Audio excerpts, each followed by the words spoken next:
dari laptopnya nih, silahkan ayo kita berkumpul kembali karena kita akan memulai sesi ketiga pada program pendampingan pengembangan kapasitas SDM Usaha Mikro pada tanggal 3 Juli tahun 2024 hari ini.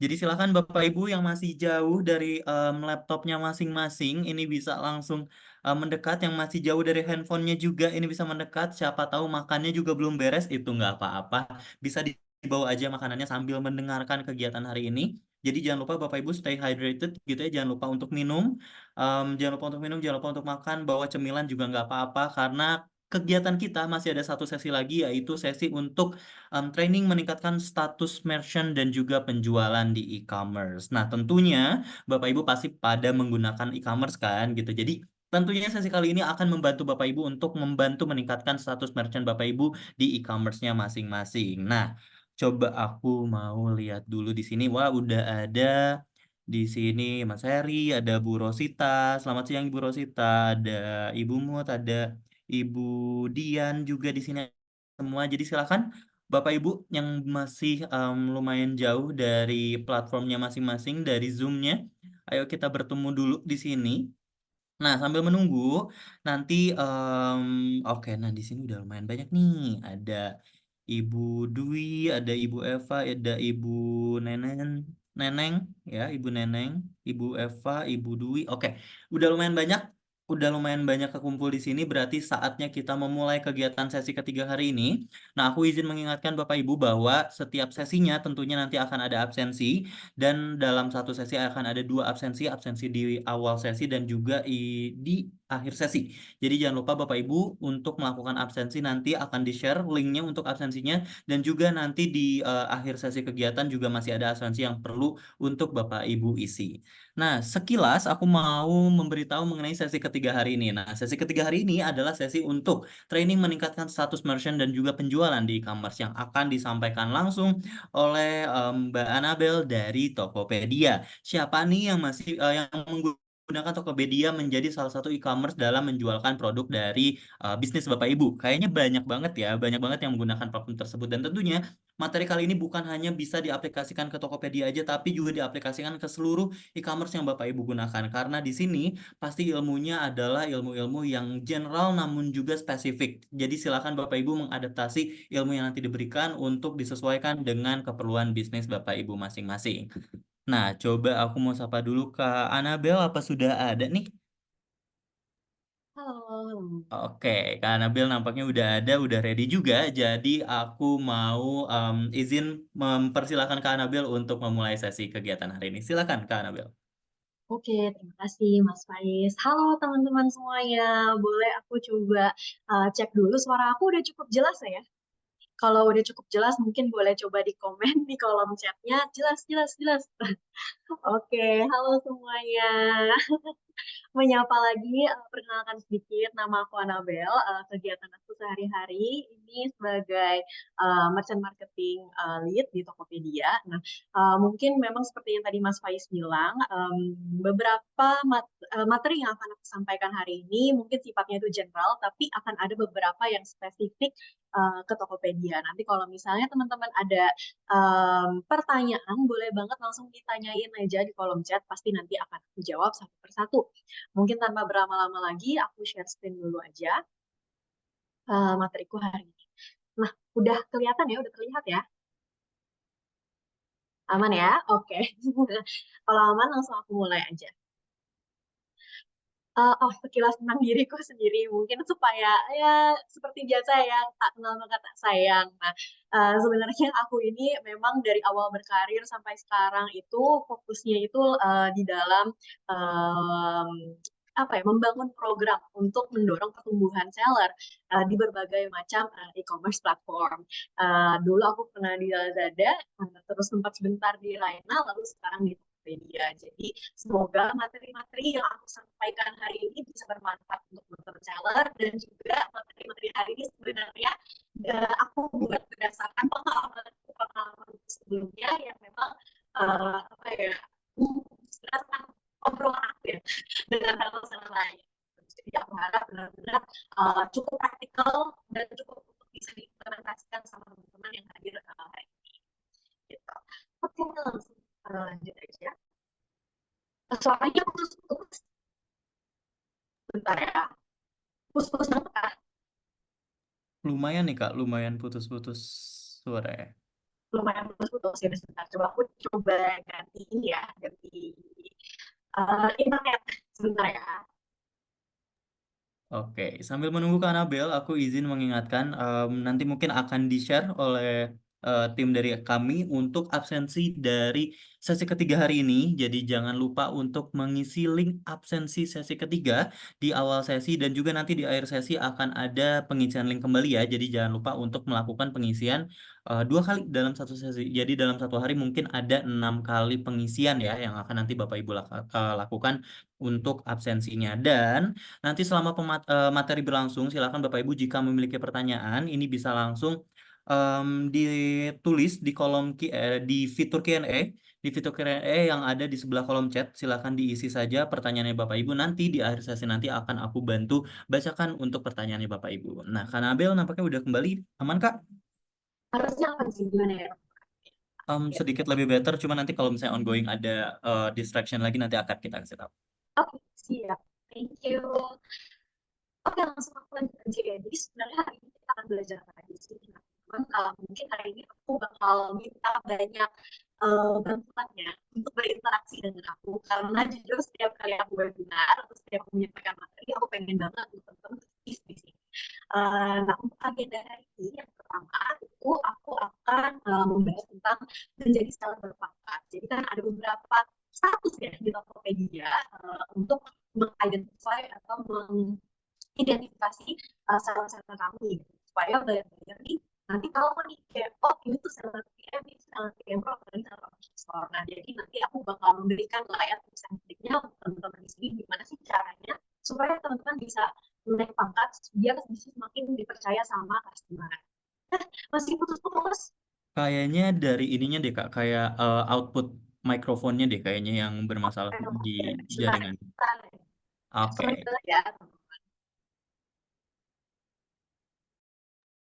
Oke, sambil menunggu kembali silakan Bapak Ibu jangan lupa untuk mengisi absen dan juga nanti pertanyaannya bisa di fitur Q&A ya, fitur Q&A nanti bisa diisi Q&A-nya dan nanti akan aku bantu bacakan di akhir sesi kegiatan. Nah, Bapak Ibu, kalau misalnya nanti pertanyaannya, nih aku ngasih friendly reminder ya, aku kasih reminder sedikit bahwa pertanyaan yang akan dibacakan itu pertanyaan dari yang paling awal hingga paling akhir dan biasanya tiap sesi itu ada sekitar ya belasan pertanyaan yang masuk gitu ya. Jadi silakan Bapak Ibu kalau udah kepikiran pertanyaannya itu bisa langsung ditulis aja biar nanti aku bisa bantu bacakan dari pertanyaan yang paling pertama masuk hingga ke yang paling terakhir masuk.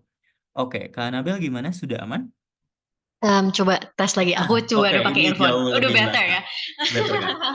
Oke, oke, sorry. Oke, langsung aku lanjut lagi aja ya. Thank you teman-teman. Sekali lagi maaf banget kalau tadi masih ada audio problemnya sedikit. Nah, agenda yang pertama itu, lalu agenda yang kedua, aku akan membahas sedikit tentang campaign. Nah, campaign itu apa sih dan kenapa teman-teman seller harus ikut? Tapi sebelum ikut, apa sih yang harus dipersiapkan dulu? Nah, nanti aku akan lebih deep dive mengenai campaign itu di poin nomor 2. Lalu yang ketiga, kita akan studi kasus bareng-bareng untuk ngecek bareng-bareng nih kira-kira teman-teman seller atau teman-teman yang sudah hadir hari ini udah cukup mengerti atau belum tentang materi yang aku bawain. Lalu yang terakhir akan ada sesi tanya jawab. Jadi teman-teman jangan sungkan untuk bertanya, mumpung aku masih ada di sini untuk bisa ngebantu ngejawabin semua pertanyaan-pertanyaan dari teman-teman hari ini. Oke, masuk aja langsung. Nah, teman-teman mungkin buat teman-teman di sini yang mungkin masih belum jadi seller ya atau masih berandai-andai ingin memulai bisnisnya kira-kira kapan sih harus memulai? Jujur, aku pun sendiri punya bisnis kecil-kecilan dan awalnya aku juga pun takut untuk memulainya karena lumayan overthinking ya, lumayan memikirkan segala sesuatunya apakah akan sukses atau tidak. Cuman yang aku tahu pasti dari awal itu adalah potensi cuan atau potensi untung yang bisa aku dapetin dari bisnis online aku ini. Kenapa? Karena jujur seiring berjalannya waktu terlebih setelah COVID gitu ya teman-teman ada pertumbuhan yang sangat pesat di dunia online mungkin dari teman-teman buyer yang atau konsumer gitu yang tadinya itu lebih ke offline, jadinya harus terpaksa untuk terjun ke dunia online. Maka dari situ aku baru sadar kayak, oke lah mungkin sekarang dengan mungkin lapangannya lebih luas lagi, akan ada kesempatan untuk aku sukses di lapangan tersebut. Makanya kenapa dari data-data yang bahkan terlihat sekarang di layar, tentunya itu aku sangat-sangat mendorong ya untuk teman-teman di sini, ayo jangan takut, coba kita mulai, sama-sama kita belajar. Mungkin memang ada prosesnya, lama waktunya untuk per orang atau per bisnis pasti beda-beda. Yang penting kita di sini mulai aja dulu. Gitu. Nah, untuk Tokopedia sendiri sebenarnya sebagai platform udah lebih dari 14 tahun nih menemani teman-teman di sini dan lumayan apa ya, aku sangat-sangat confident atau sangat-sangat pede dengan lapangan yang Tokopedia berikan karena bukan cuma sellernya doang yang rame, tapi konsumernya pun juga pasti rame gitu. Dan sekarang udah ada banyak banget nih marketing efforts yang kita keluarin supaya makin banyak customer atau konsumen yang sadar nih akan promosi-promosi yang sedang berlangsung di Tokopedia itu ada apa aja. Jadi ini pun bisa mendorong nanti promosi-promosi yang teman-teman keluarin di tokonya masing-masing gitu. Nah, mungkin kita sebelum masuk ke lebih dalam lagi, boleh aku coba cek dulu ya teman-teman. Kita main satu game cepat. Aku pengen tahu kira-kira teman-teman di sini ini pengen milih yang mana. Coba komentar di kolom chat. Kalau misalnya teman-teman memposisikan diri sebagai buyer, akan belanja extra virgin olive oil ini dari toko A atau toko B. Boleh coba silahkan aku tunggu responnya. Yang murah pastinya, ada yang B, ada yang A, ada yang A. Oh, banyak yang A ya, berarti mayoritas A di sini ya. Terima kasih banget teman-teman untuk responnya. Oke, nah di sini aku pengen ngebahas sesuatu gitu. Mungkin ada teman-teman di sini tadi seperti ada yang sempat menjawabkan, aku pengen belinya di B karena harganya murah gitu. Dan dua-duanya itu kan sebelumnya adalah TM Pro Seller ya. Jadi dua-duanya itu berstatus sama dengan ada histori penjualan juga dan yang B-nya itu lebih murah gitu dibanding yang A. Walaupun mereka di fotonya nampaknya menjual barang yang sama gitu. Nah, cuman memang kalau ada beberapa hal yang bisa mempengaruhi purchase decision atau keputusan membelinya seorang customer. Bukan harga murah bukan segalanya. Ada juga mungkin aku nggak tahu ya teman-teman pernah seperti ini atau enggak, tapi kadang-kadang aku kalau belanja aku juga sama kok kayak teman-teman. Kayaknya aku pengen yang murah dulu. Tapi pas aku klik gitu kan linknya, ternyata mungkin expirednya itu udah sebentar lagi, udah bener-bener mepet, nggak mungkin aku bisa ngabisin 250 mili gitu kan dalam 1 bulan gitu. Atau mungkin dia itu ternyata ada rentang harganya gitu. Jadi yang dipasang itu rentang harganya olive oil produk lain yang lebih murah dibanding olive oil yang mungkin aku pengen beli sebenarnya gitu. Jadi kadang-kadang memang agak kena prank sedikit ya. Tapi makanya itu kenapa teman-teman harga murah memang bukanlah segalanya. Tapi yang kita perlu cek di sini yang pertama, track record transaksi yang banyak dan baik itu tentu bisa memberikan rasa aman dan nyaman ke kita sebagai customer gitu kan. Dan pangkat seller yang tinggi itu pasti juga memberikan rasa aman dan nyaman tersebut gitu ketika kita ingin berbelanja di toko tersebut. Nah, jadi teman-teman nanti aku akan deep dive lagi lebih jauh lagi kenapa sih aku membahas hal ini gitu. Lalu next lagi. Nah, ini adalah kolom diskusi yang ada di Tokopedia. Jadi kalau misalnya teman-teman buka satu halaman produk, scroll di bagian bawah ada halaman diskusi. Nah, di sini teman-teman bisa ngeliat nih diskusi antara customer dan seller sebelum membeli produk tersebut. Nah, yang aku pengen tanyain lagi, kalau misalnya teman-teman ngeliat nih sekarang di layar ada kolom diskusi A, ada kolom diskusi B. Kira-kira teman-teman sebagai buyer akan cenderung untuk berbelanja di toko yang mana? Di toko dengan ya kalau diskusi yang mana? A. Ada lagi jawabannya? A ya. Oke. Toko A. Oke, baik. Nah, kenapa sih kita memilih toko A gitu ya, teman-teman? Kalau aku di sini jujur sama kayak teman-teman milihnya toko A ya. Kenapa? Karena jujur aku udah agak ilfeel ketika aku ngelihat yang di toko B, si Sam ini ya, si pembeli Sam ini harus ngekirim lagi halo gitu, sampai sellernya itu membalas lagi pertanyaan si Sam. Padahal kan emang nanyanya simple ya, expirednya tuh kapan gitu kan. Karena kalau kita ngebeli olive oil, apalagi produk makanan atau produk bahkan beauty, pasti kan itu sangat-sangat sensitif dengan expiry date gitu. Jadi di sini teman-teman seller bisa banget nih udah memulai membangun persona yang responsif dan solutif di bagian diskusi. Jadi bahkan sebelum customer memutuskan untuk check out, mereka tuh bisa ngeliat kolom diskusi ini untuk ngeliat nih kira-kira seller ya toko yang akan saya beli ini itu adalah toko dengan seller yang responsif atau enggak, solutif atau enggak.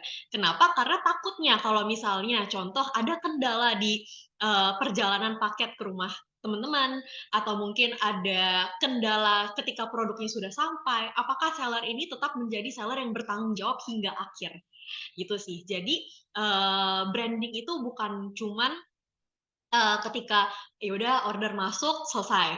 Enggak, tapi dari awal bahkan sebelum peperangan atau kompetisi ini dimulai, teman-teman udah bisa mulai curi start dengan membangun persona tersebut di kolom diskusi atau bahkan di kolom chat nantinya ketika ada customer yang ngechat.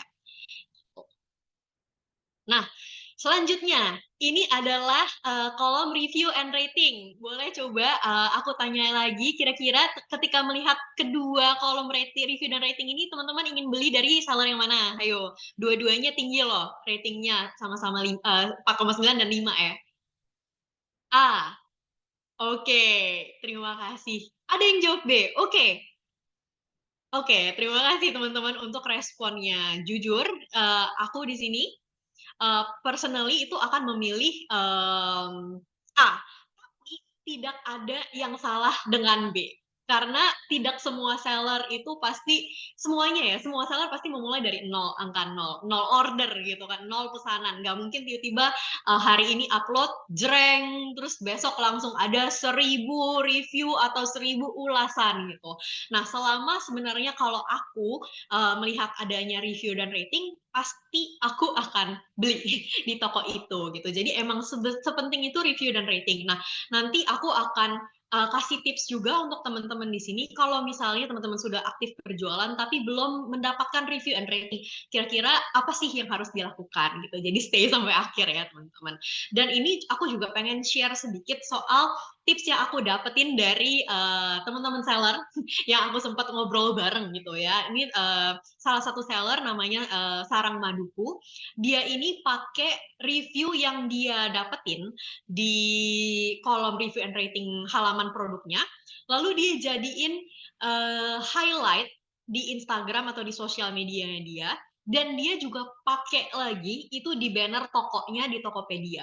Jadi untuk customer-customer yang mengunjungi halaman tokonya atau yang tahu uh, produk-produk lainnya melalui halaman tokonya bisa lebih mempercayai kredibilitas dia sebagai seller karena adanya review-review dari customer sebelum-sebelumnya gitu. Jadi memang review rating itu sepenting itu dan bisa banget jadi tambahan senjata ya untuk teman-teman di sini yang pengen menggait lebih banyak customer lagi. Nah, mungkin kita langsung masuk aja ke agenda kita yang pertama. Terima kasih untuk responnya tadi teman-teman. Jangan lupa nanti akan ada beberapa kuis-kuis lagi lainnya. Nah, strategi jadi seller berpangkat itu kayak gimana sih? Nah, aku boleh coba tanya dulu teman-teman di sini kira-kira badge yang ada di layar itu apa ya? Itu melambangkan apa nih? Power Merchant, Regular Merchant, Official Store, atau Power Merchant Pro? Boleh coba aku tunggu responnya. Official Store. Terima kasih Kak untuk responnya. Nah, jawabannya itu adalah, iya benar sekali, official store. Nah, kita tuh ada banyak banget ya, teman-teman, batch-batch yang ada di Tokopedia, dan itu bukan cuman PM, Pro, atau official store doang, tapi bahkan bebas ongkir itu ada batch-nya sendiri, COD ada batch-nya sendiri, atau teman-teman kalau misalnya ikut campaign beli lokal, itu ada batch-nya sendiri. Jadi batch ini memang yang mengidentifikasi teman-teman itu lagi, teman-teman itu siapa, dan penawaran yang teman-teman bisa tawarkan ke customer itu apa aja. Dan trust badge ini adalah emblem atau simbol yang akan ditampilkan di halaman toko, di halaman pencariannya Tokopedia, bahkan di halaman utamanya Tokopedia, dan menandakan bahwa teman-teman di sini bisa dipercaya dan adalah seller yang berkualitas. Jadinya dengan kompetisi yang sangat sengit itu, ketika teman-teman harus dihadapkan dengan teman-teman seller lainnya gitu. Nah, customer bisa lebih mudah mencari apa yang mereka butuhkan dengan trust badge tersebut gitu. Nah, untuk aku hari ini akan membahas lebih dalam lagi tentang status keanggotaan seller gitu. Terlebih lagi ada beberapa perubahan yang sempat terjadi di 1 Mei kemarin tentang status keanggotaan seller. Yang sebelumnya itu ada regular merchant, teman-teman di sini sekarang nanti ketika masuk ke Tokopedia akan secara otomatis menjadi power merchant gitu. Nah, kalau teman-teman pengen naik level ke Power Merchant Pro, itu caranya gimana? Nah, Power Merchant Pro itu akan dievaluasi pada Senin pertama setiap bulannya. Jadi setiap bulan teman-teman akan ada kesempatan untuk naik level.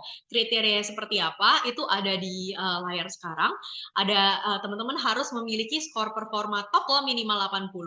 Jadi performa tokonya teman-teman itu harus tinggi. Supaya kita bisa make sure ya teman-teman kalau teman-teman seller ini bisa memberikan pelayanan yang memuaskan ke customer kami gitu. Lalu yang kedua itu adalah menyelesaikan 3 pesanan dan memiliki minimal 350.000 sebagai pendapatan bersih, dan yang ketiga sudah melakukan verifikasi toko. Nah, ini sebenarnya untuk detailnya akan sangat teknikal dan sangat panjang. Teman-teman bisa mengklik atau screenshot langsung aja layarnya sekarang, karena aku udah menyediakan link kalau misalnya teman-teman pengen belajar lebih lanjut atau pengen belajar lebih detail lagi tentang si status keanggotaan ini. Boleh coba aku beri mungkin 3 detik ya teman-teman untuk screenshot ya. 1, 2, 3. Oke, sudah ya. Langsung aku lanjut lagi dulu. Nah, mungkin aku akan membahas lebih lanjut tentang perbedaan antar statusnya itu seperti apa sih? Kenapa nggak ada regular merchant? Terus keuntungan teman-teman ketika baru masuk Tokopedia sebagai power merchant itu apa aja? Yang sebenarnya sesimpelnya sih teman-teman akan mendapatkan lebih banyak akses ke fitur-fitur yang ada di Tokopedia gitu. Nah, perbandingannya antara Power Merchant dan Pro-nya itu apa? Itu ada di kuotanya. Jadi contoh misalnya teman-teman di sini pakai top ads gitu ya, pengen beriklan. Nah, kalau di Power Merchant itu bonus kredit top ads-nya cuma 0,5%, teman-teman di sini sebagai Power Merchant Pro bisa ngedapetin 1%. Lalu broadcast chat yang tadinya mungkin regular merchant nih nggak bisa ngedapetin nih aksesnya, tapi sekarang teman-teman udah bisa ngedapetin aksesnya dengan kuota 200. Kalau misalnya di Power Merchant Pro 1000. Jadi teman-teman bisa lebih banyak bereksperimen untuk mengirimkan broadcast chat ke customer-customer yang tepat sasaran supaya mereka tuh mau check out dari tokonya teman-teman gitu. Mungkin itu aja sih secara singkat dari aku perbedaan antar statusnya. Lalu sebentar.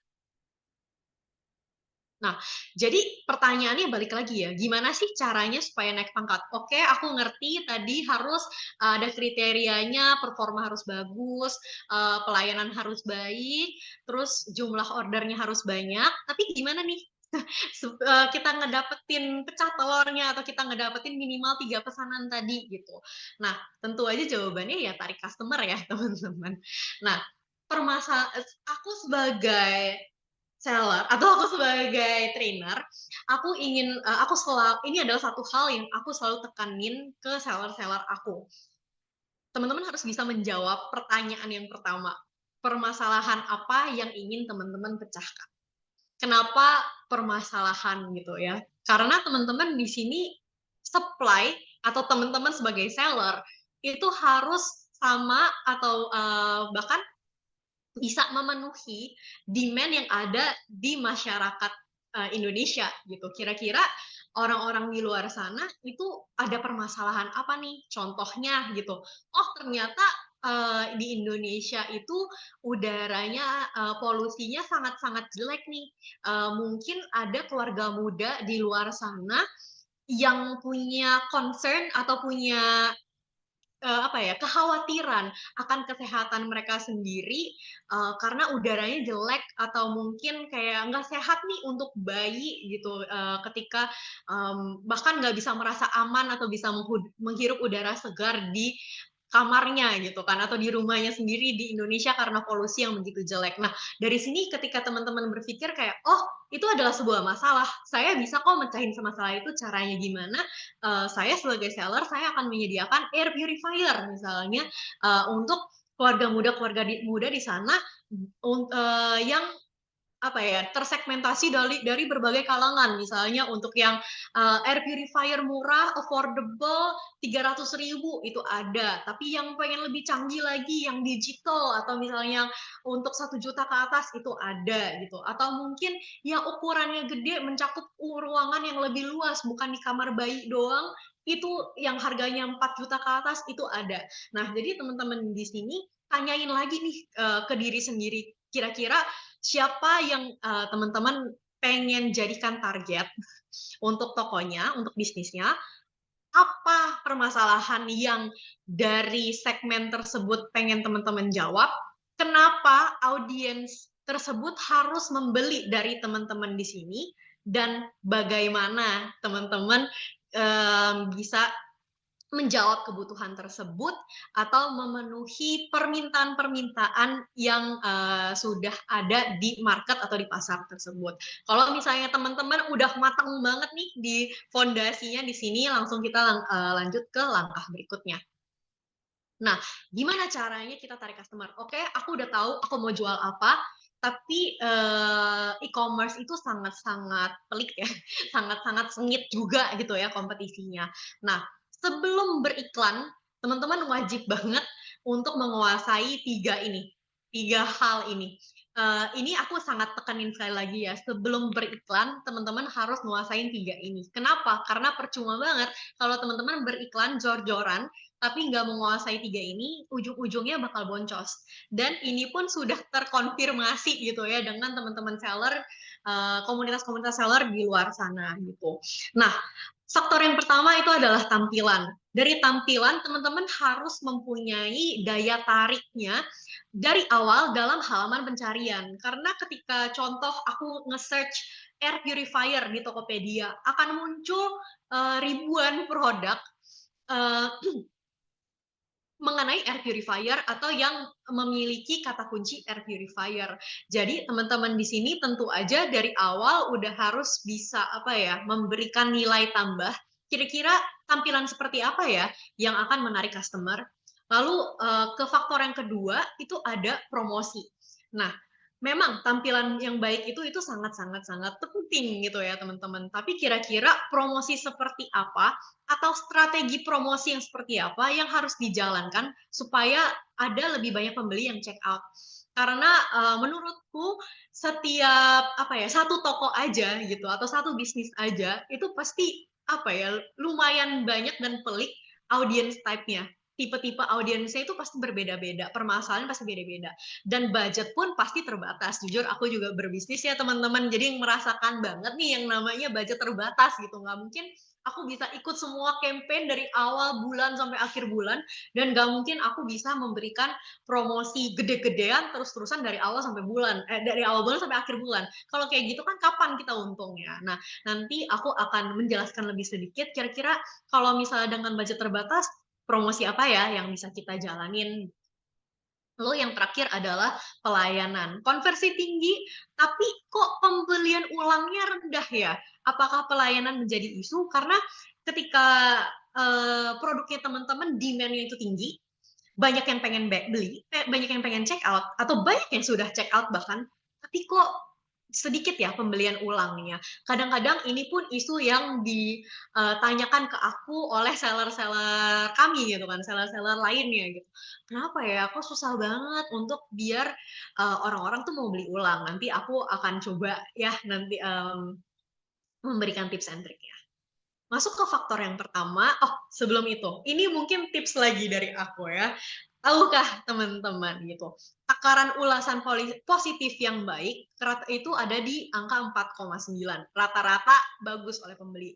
Ini jujur memang agak tinggi, tapi mungkin setiap negara berbeda-beda ya teman-teman. Kadang-kadang aku pernah ke Singapura dan ternyata orang-orang Singapura itu memang pelit sama review. Jadi kalau angka 4 aja tuh udah bagus banget, itu udah kayak perfect, udah bener-bener sempurna gitu. Angka 4 itu adalah sempurna bagi orang-orang di Singapura. Jadi kalau misalnya rating mereka di 3,8 atau 3,9 itu udah termasuk oke gitu. Tapi mungkin ketika kita di Indonesia lah 3,9 mah jelek gitu kan, karena 3,9 dari 5 atau mungkin 3,5 dari 5. Berarti ada something wrong nih sebenarnya dari tokonya.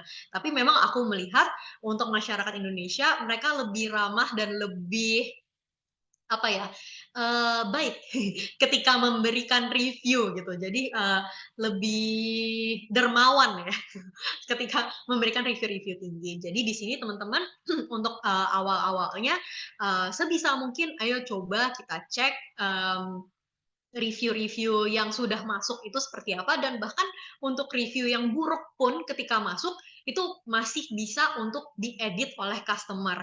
Jadi teman-teman, pelayanan itu bukan berhenti ketika ordernya selesai, tapi bahkan ketika ordernya selesai itu masih ada step-step yang perlu dijalani supaya kita bisa terlihat baik ya di halaman pencarian. Lalu yang kedua itu adalah promosi yang paling dicari dan menarik itu adalah bebas ongkir. Jadi teman-teman, bebas ongkir itu adalah faktor yang sangat-sangat penting. Dan jujur berdasarkan riset-riset yang tim Tokopedia jalanin, tim risetnya Tokopedia ke kota-kota gitu kan, terus kita coba kira-kira pengen tahu nih kalau di setiap kota yang berbeda, di Pulau Jawa, di luar Pulau Jawa, apa sih yang bikin mereka pengen terus beli gitu kan di Tokopedia? Oh ternyata bebas ongkir. Jadi program bebas ongkir ini memang sangatlah sesuatu yang penting dan harus teman-teman ikutin sih kalau menurut aku gitu kan. Lalu yang ketiga itu adalah standar kredibilitas. Jadi lebih dari 70% pembeli menganggap toko PM Pro dan OS adalah toko yang terpercaya. Jadi kalau dari sini aja, balik ke poin pertama aku, trust badge atau emblem yang terlihat di tokonya teman-teman itu adalah menjadi salah satu faktor yang paling penting lah. Salah satu faktor penting yang bisa mempengaruhi pembeli itu check out di tokonya teman-teman. Lalu yang keempat itu adalah faktor pengaruh transaksi dipengaruhi oleh top ads, iklan, kupon toko cashback, dan diskon toko. Jadi fitur promosi kan memang ada banyak banget ya. Tapi teman-teman kalau misalnya bingung mulai dari mana, boleh coba cek dulu di kupon toko cashback dan diskon toko. Nanti aku akan jelasin lebih lanjut lagi tentang fitur-fitur tersebut. Nah, masuk ke faktor yang pertama tadi tentang tampilan. Ini memang sering disepelekan, jujur aku ketemu banyak banget seller-seller yang menyepelekan ini. Contohnya mereka kemarin ikut campaign Ramadan, terus tapi sampai sekarang kan udah bulan Juli ya, berarti ya udah berapa bulan, 3 atau 4 bulan, tapi nggak dirubah nih banner tokonya sama sekali gitu kan. Jadi tetap stok di banner toko Ramadan gitu. Mungkin teman-teman di sini juga nggak semuanya punya kapasitas estetika atau menjaga estetika toko yang sebagaimananya, tapi alangkah baiknya kita mencoba dari hal-hal kecil ke hal-hal kecil seperti tampilan atau banner toko tersebut. Kenapa? Karena halaman toko yang enak dilihat itu berpotensi 1,3 kali bikin pembeli tertarik klik produk gitu. Jadi memang terlebih lagi kalau teman-teman di sini menjual barang-barang yang target audiensnya itu adalah Gen Z gitu, atau target audiensnya itu ada milenial. Mereka mungkin akan lebih picky tentang estetika tersebut dibanding mungkin ibu-ibu atau mama-mama gitu. Tapi sekarang bahkan mama-mama muda pun gitu kan pasti ada faktor estetikanya yang menjadi consideration mereka untuk check out di toko. Jadi mempercantik tampilan toko itu pun menjadi hal penting sekarang dan bisa semakin mudah juga dengan fitur banner creator di dekorasi toko. Jadi di Tokopedia kita sudah menyediakan template-template yang teman-teman bisa pakai, tinggal diganti wording-nya doang atau kata-katanya doang supaya memudahkan teman-teman nggak memakan waktu untuk desain sendiri, terus ina-inu gitu kan kalau sekedar ganti kata-kata doang gitu. Jadi ini sudah mempermudah teman-teman banget, jadi jangan lupa, jangan disepelekan. Hal kecil itu matters, hal kecil itu penting. Nah, ini mungkin aku beri juga tipsnya ya, 3 langkah mudah supaya pembeli itu ngecek pas setelah. Untuk halaman tokonya, apa sih kira-kira yang bisa dipermak atau bisa ditonjolkan? Yang pertama, teman-teman kalau misalnya lagi ada promo khusus yang sedang berlangsung, seperti flash sale toko atau promosi buy more save more atau diskon bertingkat atau free gift atau apapun itu yang sedang berjalan di tokonya teman-teman, itu bisa dipajang, dipilih aja widget-widgetnya, terus ditampilin di halaman tokonya supaya customer yang ngunjungin halaman toko bisa semakin aware atau semakin tahu tentang promosi yang sedang berlangsung. Lalu yang kedua itu adalah etalase. Jadi untuk teman-teman di sini yang mungkin etalasenya luas kali panjang gitu ya, biar memudahkan customer juga untuk mengarungi toko teman-teman, alangkah baiknya itu juga dipasang gitu kan etalase-etalasenya dengan widget yang ada dan disertai dengan visual yang teman-teman bisa atur sendiri. Aku beri contoh, misalnya kita ke supermarket lagi mau cari air putih gitu kan, pasti susah banget untuk nyari air putih kalau nggak ada gantungan-gantungan yang ada di langit-langit supermarket gitu kan, kayak kalau kita tahu botol atau misalnya minuman gitu kan, kita langsung tahu kayak, oh untuk aku beli air putih aku harus ke lorong yang itu gitu, lorong minuman gitu. Jadi itu bisa membantu customer teman-teman ya mungkin menemukan apa yang sedang mereka cari, tapi juga menambah apa ya, menambah supaya mereka tuh check out-nya makin banyak di dalam satu keranjang. Jadi kadang-kadang aku tuh males banget kalau misalnya beli barang beda-beda ya tokonya, ongkirnya walaupun gratis tapi takut lama aja gitu. Aku pengennya nyampenya barengan gitu. Jadi mungkin teman-teman di sini jangan lupa pamerkan etalase tersebut. Lalu yang ketiga, itu adalah pasang widget produk untuk pancing pembeli agar langsung cek produknya. Jadi, kalau misalnya teman-teman ada produk-produk yang udah laris banget, yang udah tahu itu adalah produk pancingan, dan udah tahu banget itu produk unggulannya teman-teman, itu langsung dipamerin aja di halaman toko, biar orang-orang kayak, ketika buka halaman tokonya ngelihatnya tuh langsung kayak, banyak banget nih histori penjualannya, banyak banget transaksinya, 1.000 terjual, 750 terjual. Jadi kayak kredibilitasnya teman-teman pun semakin tinggi gitu di mata pembeli. Nah, ini aku share sedikit ya, karena kan tadi seperti yang tadi aku udah bilang, sebenarnya fitur promosi di Tokopedia itu banyak banget, tapi pasti teman-teman nggak punya budget yang terus-terus ada. Jadi aku bagi berdasarkan objektif.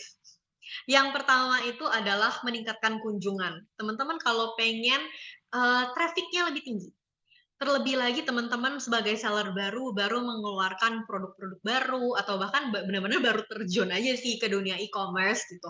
Nah, teman-teman bisa banget pakai fitur rilisan spesial yang akan menonjolkan produk-produk baru yang ada di tokonya teman-teman. Lalu yang kedua adalah partisipasi event Tokopedia. Nah, event Tokopedia itu ada banyak banget. Contohnya beli lokal. Itu tuh teman-teman karena kita memang lagi mendorong banget ya produk-produk lokal yang ada di Indonesia. Jadi teman-teman kalau misalnya memang lokal banget nih gitu, nah boleh ikut event-event tersebut. Nah, ada juga event-event lainnya, program-program terlebih saat lagi campaign. Contohnya itu misalnya program ekstra cashback. Nah, itu jadi kalau misalnya teman-teman ngebuat kupon toko cashback di tokonya teman-teman, kita bakal dari Tokopedia akan memberikan subsidi tambahan terhadap cashback-nya teman-teman, biar nanti total cashback yang terlihat di mata customer itu akan lebih tinggi. Jadi diskonnya akan lebih gede gitu. Nah, jadi ini memang efektif untuk meningkatkan kunjungan. Lalu yang kedua adalah meningkatkan antusiasme. Nah, terlebih lagi untuk teman-teman di sini yang mungkin udah ada banyak pembeli loyalnya, atau memang udah ada komunitas buyernya sendiri, akan lebih mudah lagi untuk teman-teman meningkatkan antusiasme terhadap peluncuran produk baru. Contohnya, misalnya kemarin, aku suka banget sama satu brand sepatu, karena jujur, aku kakinya kecil, 35, jadi susah banget untuk nyari sepatu dewasa, karena biasanya ada di 38, 39.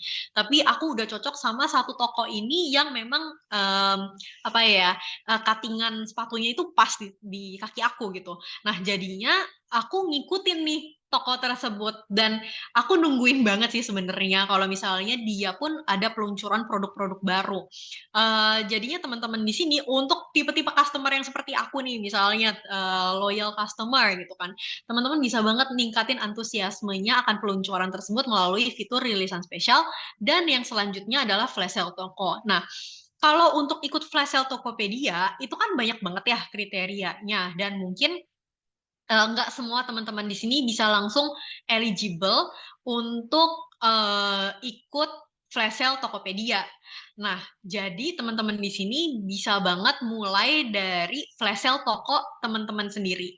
Jadi teman-teman bisa coba segmentasi nih produk-produknya, produk unggulannya yang mana, disertain dengan produk-produk lainnya yang mungkin lebih slow moving, yang lebih lama lakunya, dengan produk pancingan, dimasukin ke dalam widget flash sale toko, supaya semakin apa ya, banyak customer yang merasakan urgensi untuk check out pada saat itu juga, karena kan flash sale toko itu tuh, mau flash sale tokonya teman-teman ataupun flash sale Tokopedia, itu tuh terbatas gitu, stoknya dan waktunya gitu.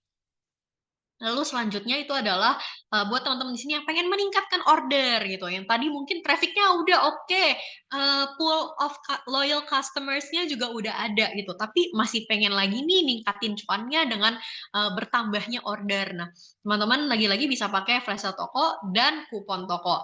Nah, kupon toko ini itu ada 2 macam ya teman-teman, ada yang dalam bentuk diskon langsung, potongan langsung, atau ada yang dalam bentuk cashback.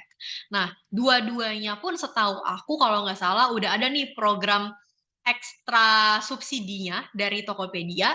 Jadi, apapun itu teman-teman bisa pilih sesuai dengan yang teman-teman butuhin. Tapi kalau untuk meningkatkan order, aku rasa teman-teman bisa mulai dari kupon toko diskon dulu.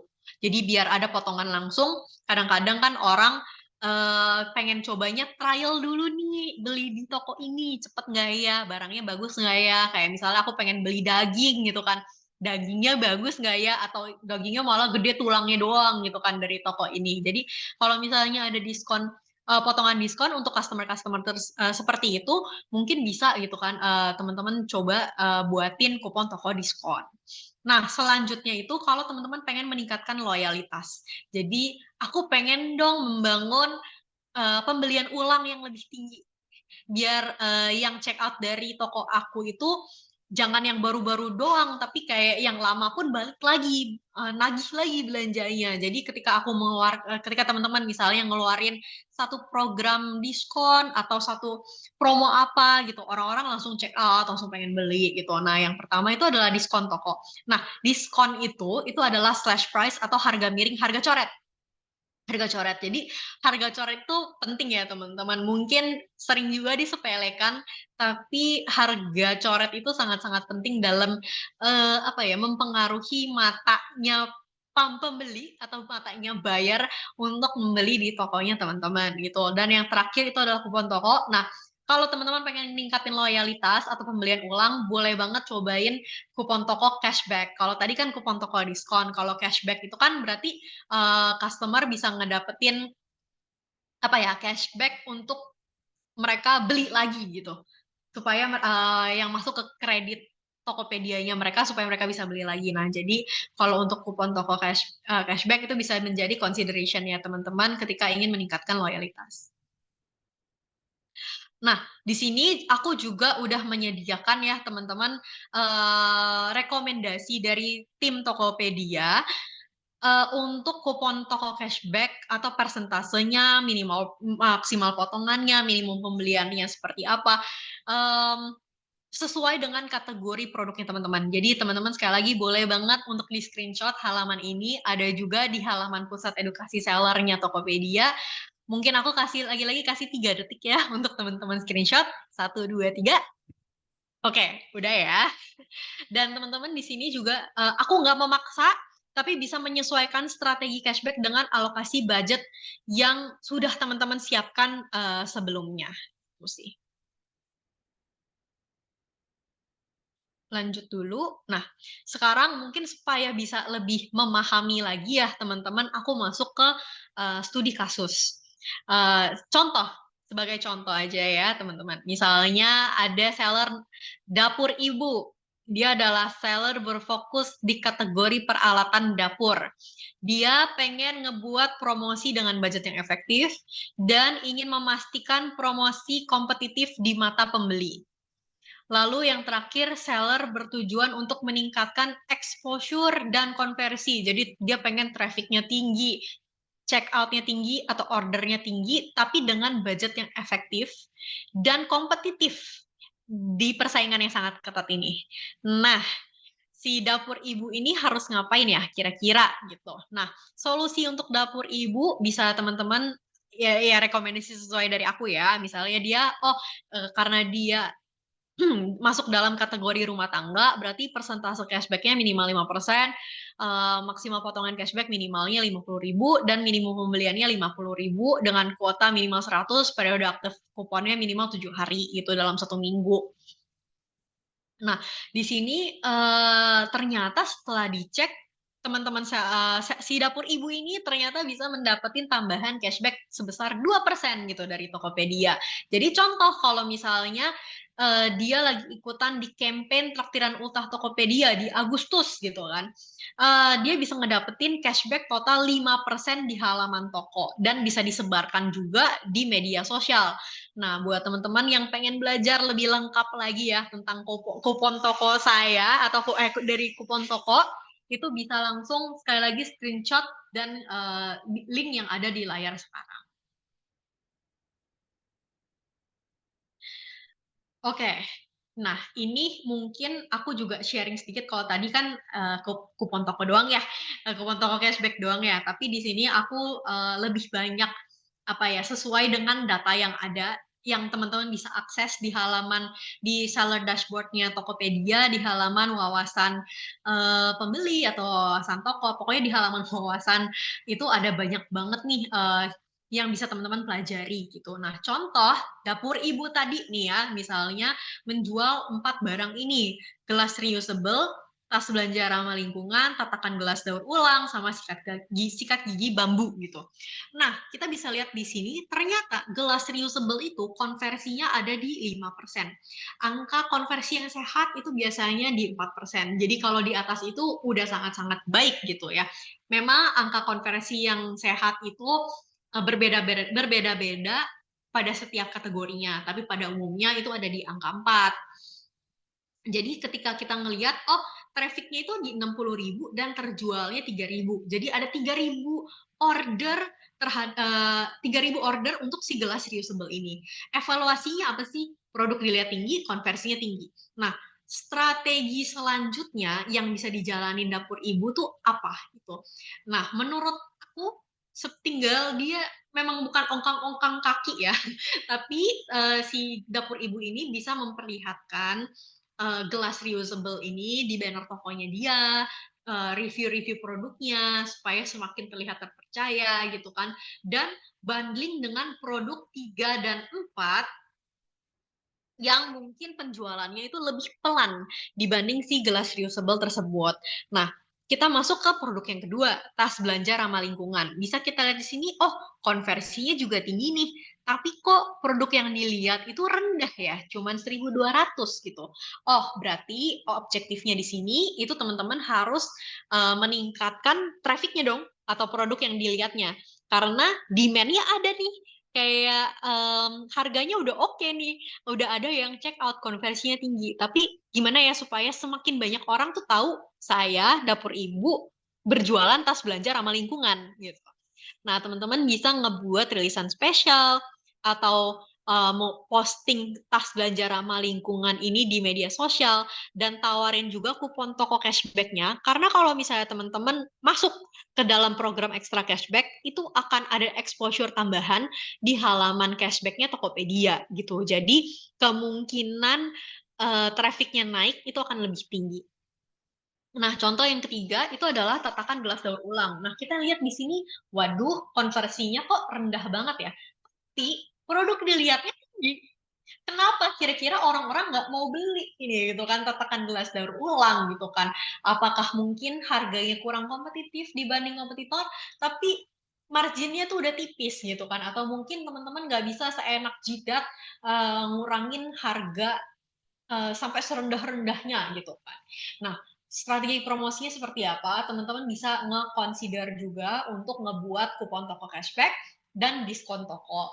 Nah, diskon toko ini itu supaya si bayarnya itu jadi tahu kayak, oh harga asli si tatakan gelas itu sebenarnya bahkan di angka misalnya 80.000, tapi lagi diskon jadi 30.000, atau misalnya jadi diskon jadi 50.000 gitu.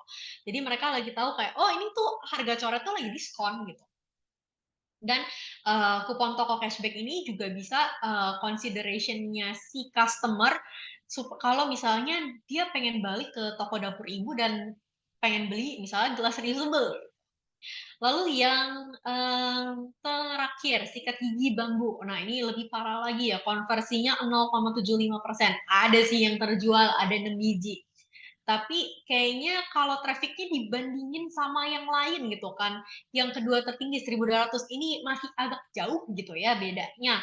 Nah, jadi untuk evaluasi produksi sikat gigi ini ternyata produk dilihatnya rendah, konversinya juga rendah gitu. Nah, strategi promosinya seperti apa sih? Nah, teman-teman bisa mengconsider atau ya menerapkan menerapkan misalnya bundling dengan produk nomor satu, karena produk nomor satu itu kan trafficnya tinggi banget, jadi kita pengen lah traffic itu nyiprat ke si sikat gigi bambu ini gitu, dan tawarkan lagi-lagi kupon toko cashback atau flash sale toko. Jadi misalnya teman-teman pengen apa ya, clearance sale. Nah, itu bisa melalui si flash sale toko. Atau kalau misalnya teman-teman nggak pengen clearance sale atau setelah clearance sale tuh masih out banget. Nah, menurut aku sikat gigi bambu ini itu bisa teman-teman pakai untuk narikin lebih banyak review and rating sama free gift, sama lebih banyak order. Jadi kalau misalnya teman-teman pengen memberikan hadiah gratis ke customer loyal, bisa aja nih pakai si sikat gigi bambu ini. Atau teman-teman pengen meningkatkan interaksi bayarnya teman-teman di media sosialnya teman-teman, itu bisa juga pakai sikat gigi bambu ini sebagai pancingan. Jadi kalau misalnya contoh mereka ikut kompetisi giveaway gitu kan, jadi rame nih tokonya kayak dapur ibu semakin dikenal gitu kan di media sosial gara-gara mungkin bayar-bayar pengen punya gigi bambu gitu kan. Atau mungkin teman-teman di sini aku belajar juga dari seller lain, dia pakai produk slow movingnya itu dijadiin hadiah kalau customer itu ikutan lomba review and rating kalau nggak salah gitu ya. Jadi kalau misalnya mereka review and rating, nanti per bulannya untuk semua review dan rating yang ada di bulan itu akan dicek gitu kan, diundi, lalu dia bisa ngedapetin sikat gigi bambu atau bisa ngedapetin apa gitu kan, barang gratis gitu. Jadi apa ya, lebih antusias ya orang-orang. Nah, yang terakhir itu adalah tentang layanan yang tadi aku sempat bilang gitu ya teman-teman. Sekitar 65% pembeli mengirim ulasan untuk menceritakan pengalaman belanjanya mereka. Jadi memang masyarakat Indonesia itu tidak pelit akan review, tapi alangkah baiknya teman-teman itu bisa mendorong mereka untuk mereview juga gitu ya. Nah, untuk review atau ulasan yang sudah diberikan, mereka bisa ngomong apa aja tentang tokonya teman-teman gitu. Dari tenaga operasional, mau dari itu logistik, atau mungkin itu dari kualitas produknya, atau bahkan dari harga produknya, kecepatan seller balas chat. Jadi ulasan tuh memang sepenting itu. Jadi teman-teman pastiin layanan yang teman-teman berikan ke customer bahkan setelah barang tersebut nyampe itu tuh tetap maksimal gitu ya teman-teman. Jadi layanan apa aja nih yang bisa teman-teman mulai dari mana gitu kan supaya customer bisa merasa lebih puas. Yang pertama adalah sigap dan tangkasnya teman-teman saat memproses pesanan dari balas chat terus ngirim produk kurir gitu. Dan yang kedua itu adalah kemasan. Kadang-kadang kalau lagi apa ya, momen-momen tertentu, contohnya ulang tahun, itu kan ada mungkin kemasan yang kita harus pastiin nyampenya tuh nggak bengkok, nggak penyok gitu. Bahkan kemarin aku beli buku gitu kan, agak deg-degan nih kalau bukunya itu agak penyok dikit gitu kan, sayang ya teman-teman beli buku mahal-mahal, tapi penyok nyampe-nyampe. Nah, kemasan tersebut harus sesuai standar ya teman-teman, harus dijaga supaya guncangan itu minimal banget ya. Aku bahkan belajar dari seller yang jualan ini hampers, dia jualan cookies, jualan apa sih biskuit gitu kan. Nah jarnya itu kan beling ya. Nah aku sempat nanya ke dia sih, ini gimana ya lu caranya supaya meminimalisasi pecah gitu, apalagi untuk pengiriman di luar kota. Kalau di kota yang sama Jakarta ya oke lah gitu kan, mungkin potensi rusaknya tuh sangat-sangat sedikit. Tapi kalau untuk luar pulau gitu, misal dari Jakarta ke Medan gitu kan, itu gimana gitu. Terus dia bilang ya memang yang paling penting itu adalah meminimalisir pergerakan atau geraknya produk di dalam kemasan tersebut. Jadi bubble wrap atau bahkan bubble wrap sekarang tuh kan kalau mungkin ada dulu kan ada yang kayak bisa dicetak-cetak gitu ya, kecil-kecil gitu. Ada bubble wrap sekarang yang bentuknya udah lebih gede.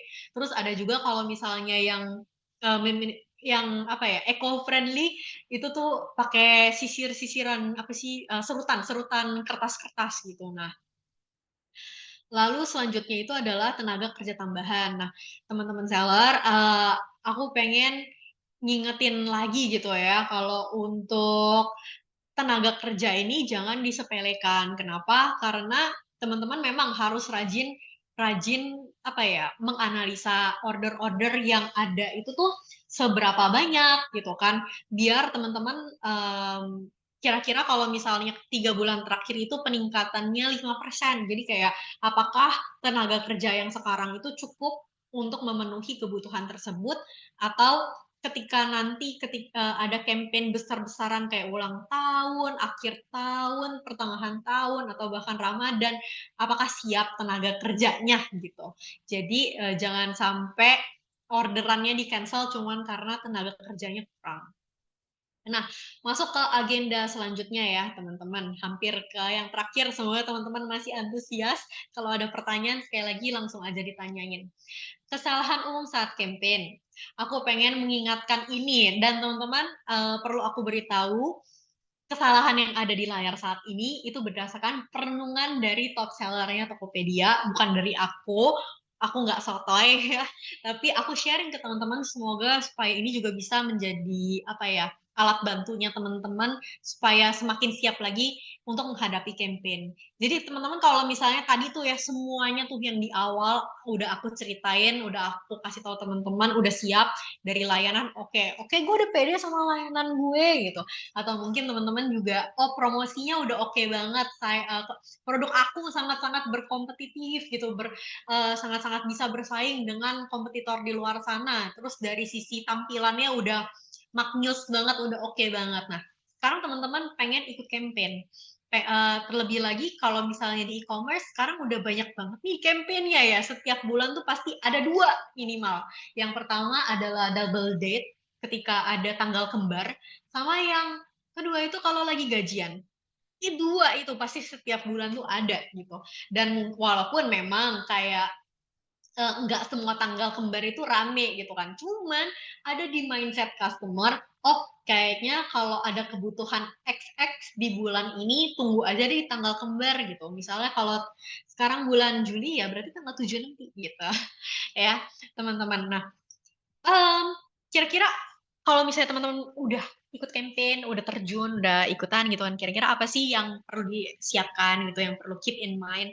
Yang pertama itu adalah kecolongan siapkan stok. Nah, ini tuh jangan sampai mungkin sering dilupakan ya teman-teman. Tapi kayak stok itu bukan cuman oh ya udah gue butuhnya kapan, biasanya mungkin 3 hari nyampe di rumah saya gitu, atau di gudang saya lalu selesai gitu. Enggak, karena terlebih lagi saat Ramadan biasanya supplier libur. Ketika supplier libur jadinya gimana gitu kan teman-teman kalau misalnya stoknya itu nggak ready atau stoknya teman-teman itu tuh nggak siap gitu. Nah, jadi teman-teman harus memikirkan hal-hal ini bahkan jauh-jauh hari gitu. Lalu yang kedua, sebelum campaign teman-teman juga perlu tahu nih kira-kira kebiasaan pembeli di tokonya teman-teman itu tuh seperti apa. Karena setiap pembeli itu ketakutannya atau concern-nya itu pasti beda-beda. Kebutuhannya beda-beda. Jadi cara approach-nya teman-teman ke tipe audiens di tokonya teman-teman itu pasti juga mesti beda-beda.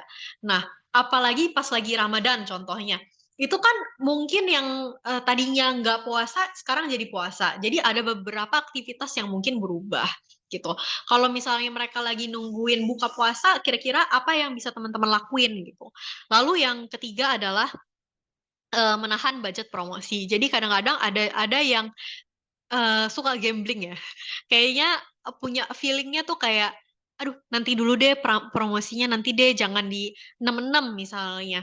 Jangan di 66 karena pengen jor-jorannya di 11, 11, 12, 12 gitu. Nah, tapi teman-teman kalau misalnya teman-teman udah memutuskan untuk ikut campaign, ya memang harus sangat-sangat siap untuk budget promosinya itu bahkan 3 kali lebih besar dari hari biasa agar jualan semakin optimal. Kayak gitu sih.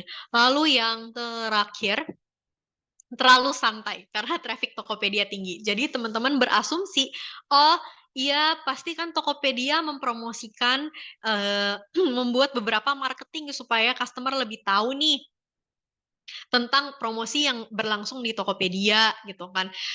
Tapi teman-teman nggak ngapa-ngapain gitu. Jangan sampai begitu juga. Kenapa? Karena sebagai seller ya tetap harus rajin jemput bola nih, nggak bisa santai-santai aja gitu. Nah, apalagi operasionalnya toko yang seperti tadi aku bilang memang harus sangat-sangat disiapkan. Nah, ini adalah salah satu contoh ya, teman-teman. Ini contoh doang, kayak ketika Ramadan kemarin, tren belanjanya berubahnya seperti apa. Karena seperti yang tadi aku bilang, tren itu sangat-sangat fluktuatif gitu.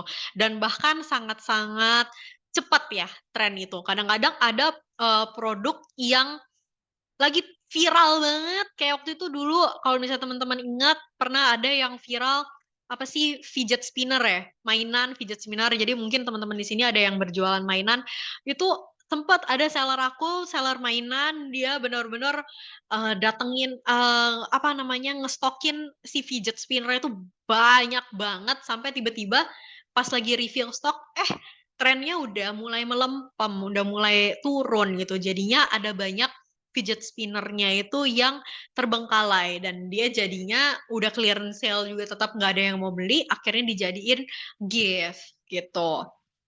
Nah, contohnya untuk di Ramadan, misalnya ordernya biasa-biasa aja, tapi ketika dimasuk ke 33 gitu kan, ke 3 Maret, udah ada mulai kenaikan yang bisa dilihat gitu. Jadi orang-orang lebih apa ya, punya daya tarik. Daya tarik untuk membelinya. Lalu mungkin ketika periode Ramadannya ada THR. Nah, kalau tadi tiga-tiga itu ada daya tariknya atau keinginan untuk membeli, pas THR pembeli tuh lebih ada powernya ya untuk membeli karena udah ada dapat duit ekstra nih.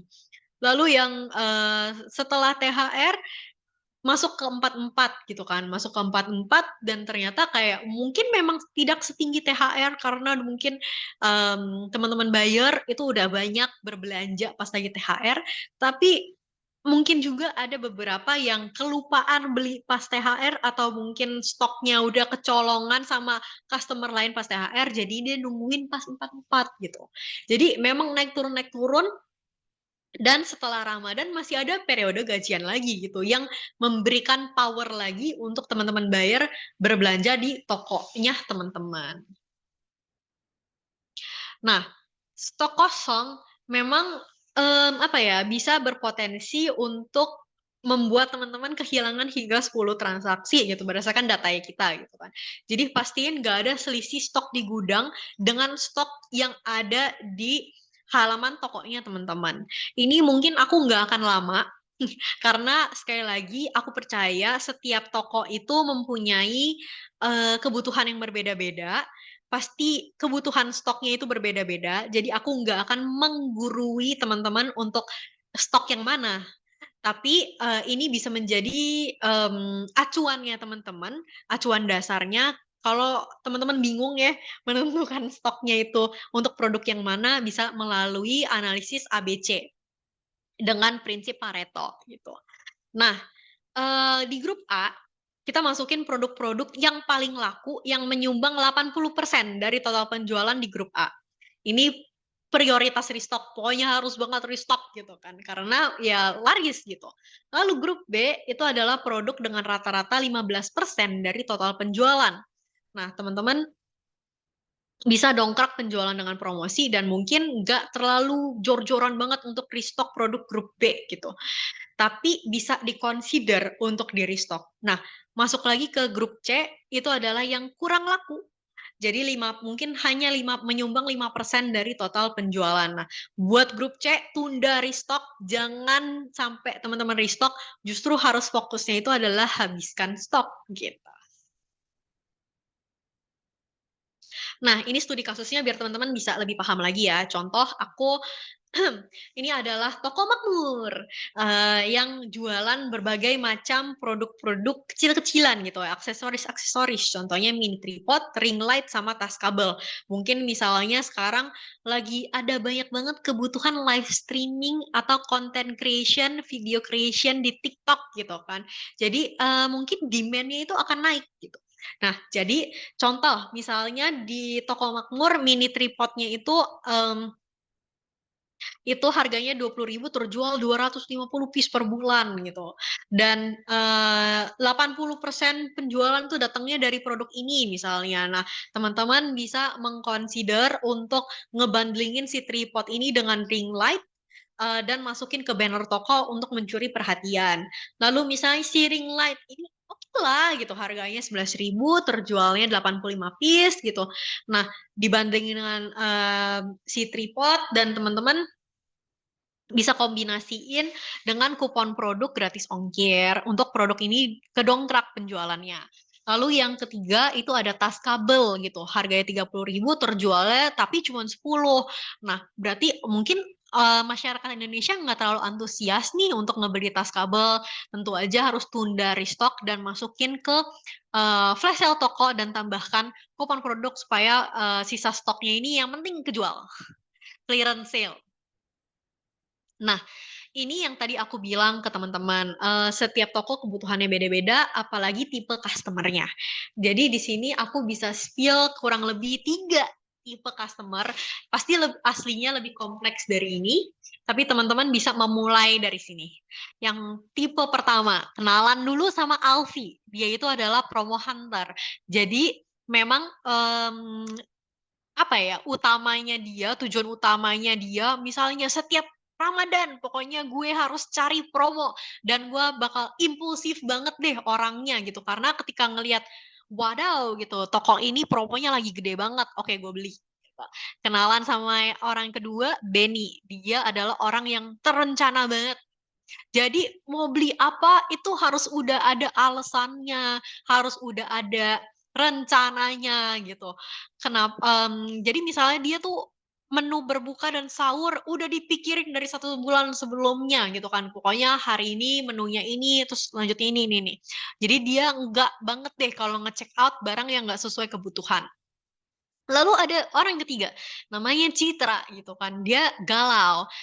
Jadi suka banget nih ya ngebanding-bandingin hampers yang buat dikirim ke saudara-saudaranya. Masuk keranjang tapi nggak di-check out. Karena mungkin dia ngerasa, aduh kayaknya seller yang bisa dapat harga yang lebih murah deh. Atau mungkin, aduh kira-kira seller yang ini nanti wrappingannya bagus nggak ya? Nanti nyampe sana pecah nggak ya? Aduh kayak barangnya lucu nih, bagus kalau dijadiin hampers. Tapi kalau misalnya harus kirim ke keluarga aku di Medan, jauh gimana ya gitu. Jadi saran promosi yang bisa teman-teman berikan ke setiap tipe pembeli itu pasti beda-beda.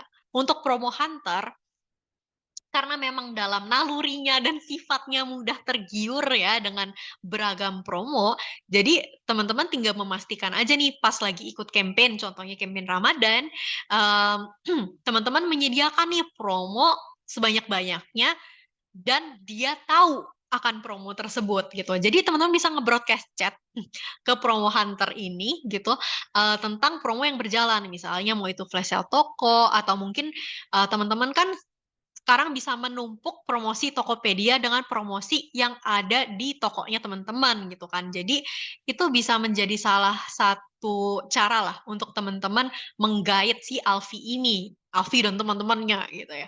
Lalu untuk Benny, untuk yang berencana gitu, terencana banget gitu, kira-kira promosinya apa nih? Nah, tipe Benny itu pasti ngecek halaman produk dari jauh-jauh hari gitu kan. Jujur itu aku ya. Iya, karena kadang-kadang kalau lagi kayak Natalan gitu kan, itu harus beli hampers yang banyak ya teman-teman gitu loh. Nah, jadi aku pasti ngecek-ngecekin atau ngebanding-bandingin harga gitu. Jadi aku udah tahu mau beli hampers misalnya 10 gitu.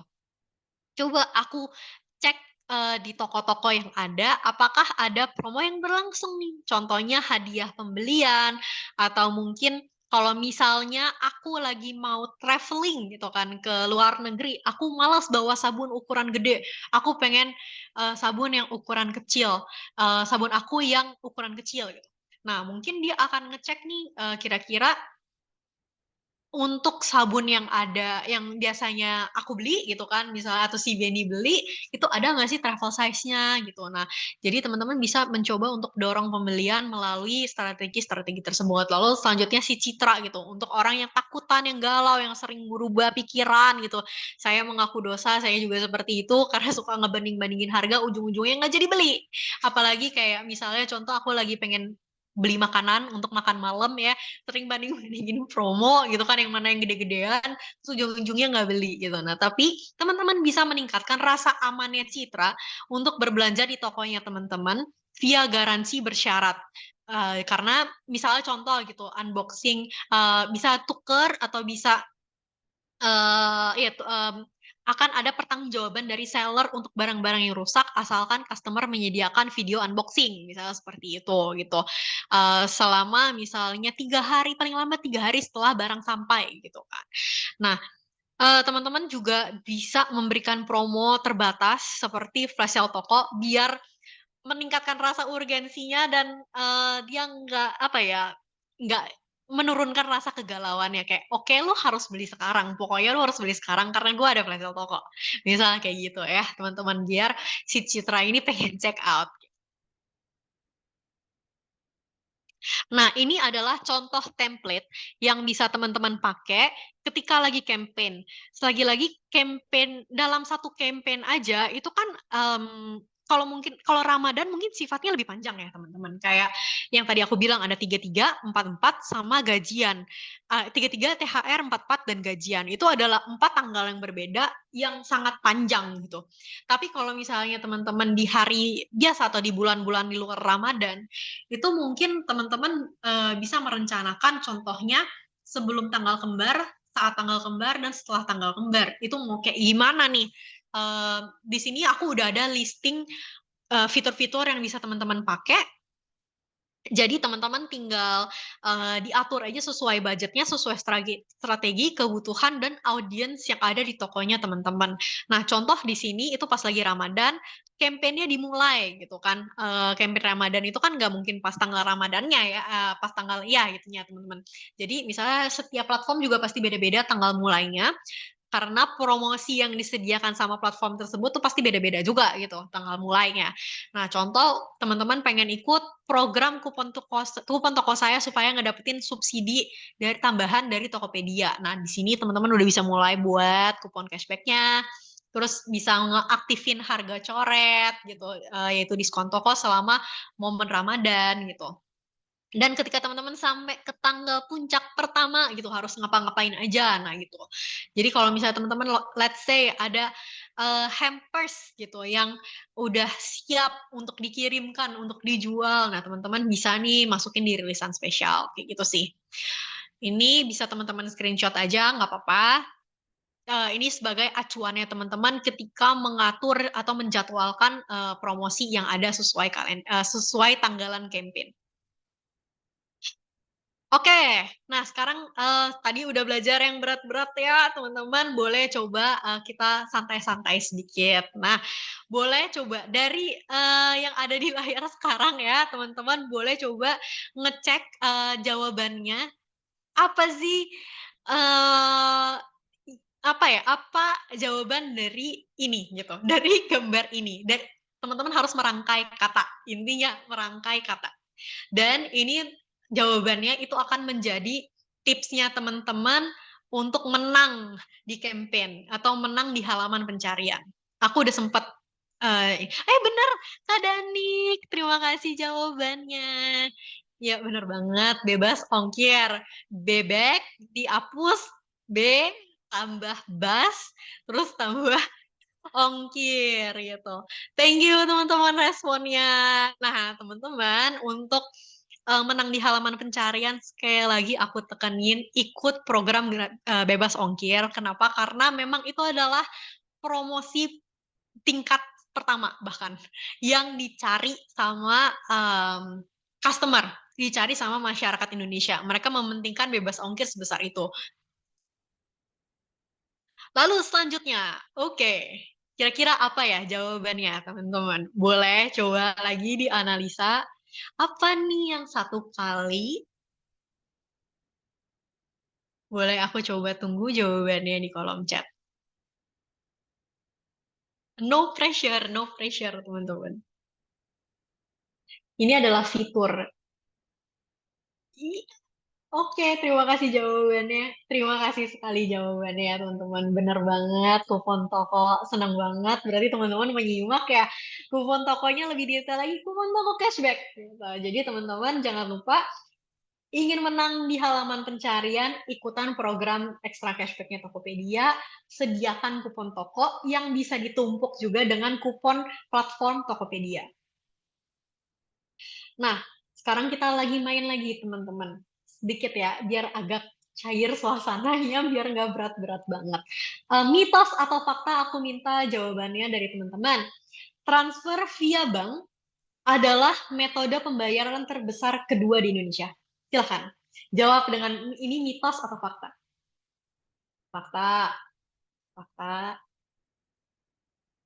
fakta, fakta. Oke, terima kasih jawabannya teman-teman. Tapi jawabannya adalah mitos. Salah teman-teman. Bahkan yang nomor 2, yang mengungguli transfer via bank itu ketiga. Yang mengungguli itu adalah COD, cash on delivery ya. Jadi pembayaran di tempat. Jadi ternyata memang ada banyak banget masyarakat di Indonesia yang masih belum mempunyai akses akan transfer. Sekali lagi, ini tergantung dari audiensnya teman-teman. Benar, harus aktifin COD kalau pengen memberikan metode pembayaran yang bisa diakses oleh audiensnya teman-teman. Kenapa? Contoh, misalnya teman-teman berjualannya di Semarang gitu, dan mungkin masyarakat Semarang itu ternyata belum ada banyak akses ke bank gitu, atau mobile bankingnya tuh masih rendah gitu kan, penggunaan mobile banking masih rendah. Ya udah, berarti sebagai alternatif teman-teman bisa mengaktifkan COD tersebut gitu. Lalu yang kedua, alasan masyarakat Indonesia takut belanja online karena merasa tidak aman. Ini mitos atau fakta? Teman-teman boleh coba dijawab lagi di kolom chat. Aku tunggu.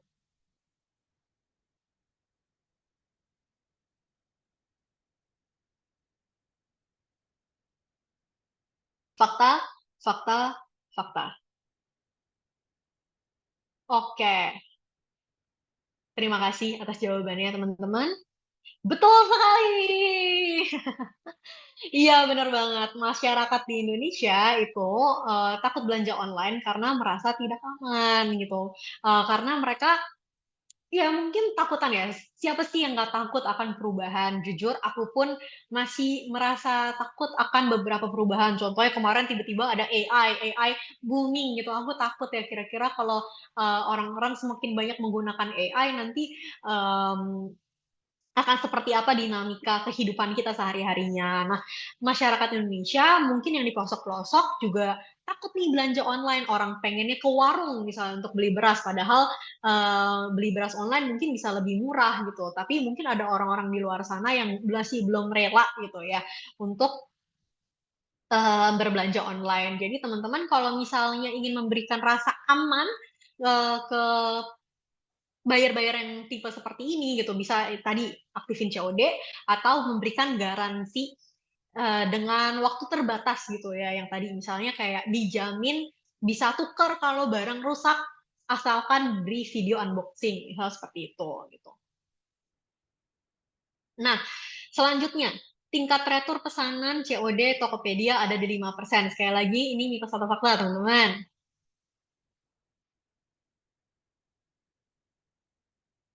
Fakta, fakta,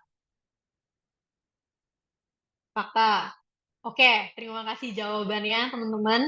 Cuman ini mitos. Kenapa? Karena sekarang bahkan ada di angka di bawah 1% gitu. Dan kita terus ya, tim logistik Tokopedia terus meningkatkan performanya untuk make sure benar-benar tingkat retur untuk pesanan COD itu terus menurun gitu. Jangan sampai terlalu besar gitu kan. Banyak banget mungkin seller-seller yang khawatir akan COD karena takutnya seenak jidat direturkan oleh pembeli gitu. Jadi teman-teman kalau di Tokopedia untuk ongkir returnya itu nanti akan dibebankan ke Tokopedia, bukan ke teman-teman seller. Jadi aman aja, ya tenang aja teman-teman. Selain tim logistik kita itu memastikan tingkat returnya itu rendah, untuk retur yang ada, terlebih lagi dengan alasan rusak atau misal rusak di jalan atau bahkan hilang di jalan gitu. Nah itu ongkirnya itu pasti akan ditanggung oleh Tokopedia. Nah yang terakhir ya teman-teman, boleh coba aku minta lagi partisipasinya. Ini mitos atau fakta? Tidak semua pembeli Tokopedia bisa mengakses fitur COD.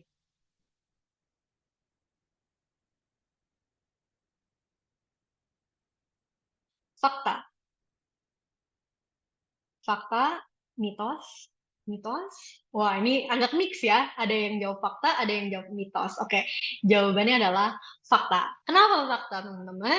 Karena di Tokopedia, enggak semua buyer itu bisa mempunyai akses COD. Jadi mereka akan dihilangkan akses COD-nya kalau dalam waktu 2 bulan mereka udah pernah cancel order COD, mereka nge-cancel order COD atau bahkan ke-cancel order COD-nya misal karena mereka nggak di tempat atau karena mereka nggak di tempat atau menolak bayar. Nah, nanti selama 2 bulan dia nggak bisa ngeakses si COD ini dan COD ini pun nggak bisa diakses untuk semua produk ya teman-teman. Maksimal kalau nggak salah cuman bisa diakses untuk produk dengan nominalnya 2,5 juta dan untuk kategori-kategori tertentu. Jadi nggak semua kategori itu bisa punya akses COD karena ada barang-barang misalnya otomotif atau mungkin yang kayak emas gitu ya yang nggak mungkin bisa di COD-in ya teman-teman gitu sih.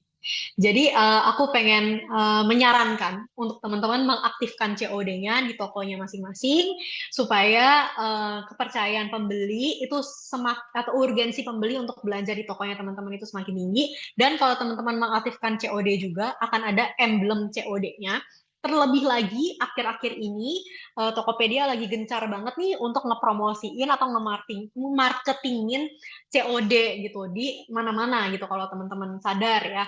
Jadi marketingnya ada, rasa aman pembeli ada. Nah, ya kalau misalnya semuanya lancar, pasti bisa meningkatkan order atau pesanan yang ada di tokonya teman-teman.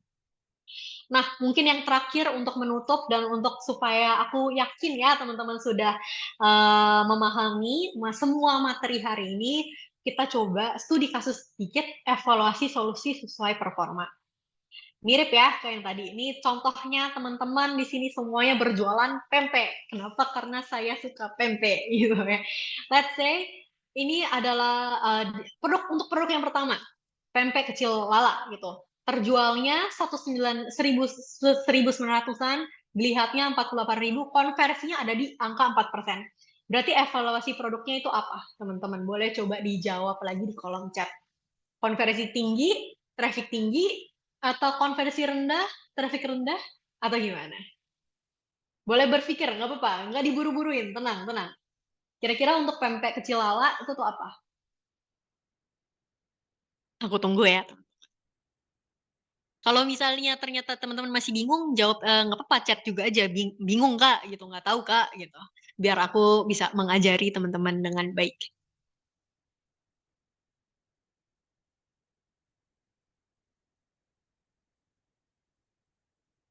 Gimana kak, teman-teman?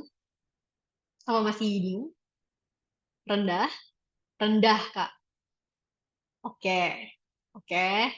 Belum paham analisanya. Oke, aku ajarin pelan-pelan ya. Ada yang tinggi, Kak. Oke, tapi terima kasih ya teman-teman responnya sekali lagi. Aku coba jelasin ya. Nggak apa-apa nanti kalau misalnya nggak ngerti ditanyain lagi aja. Nah, untuk pempek kecil lala itu karena produk dilihatnya itu dibandingkan dengan produk pempek lainnya itu tinggi.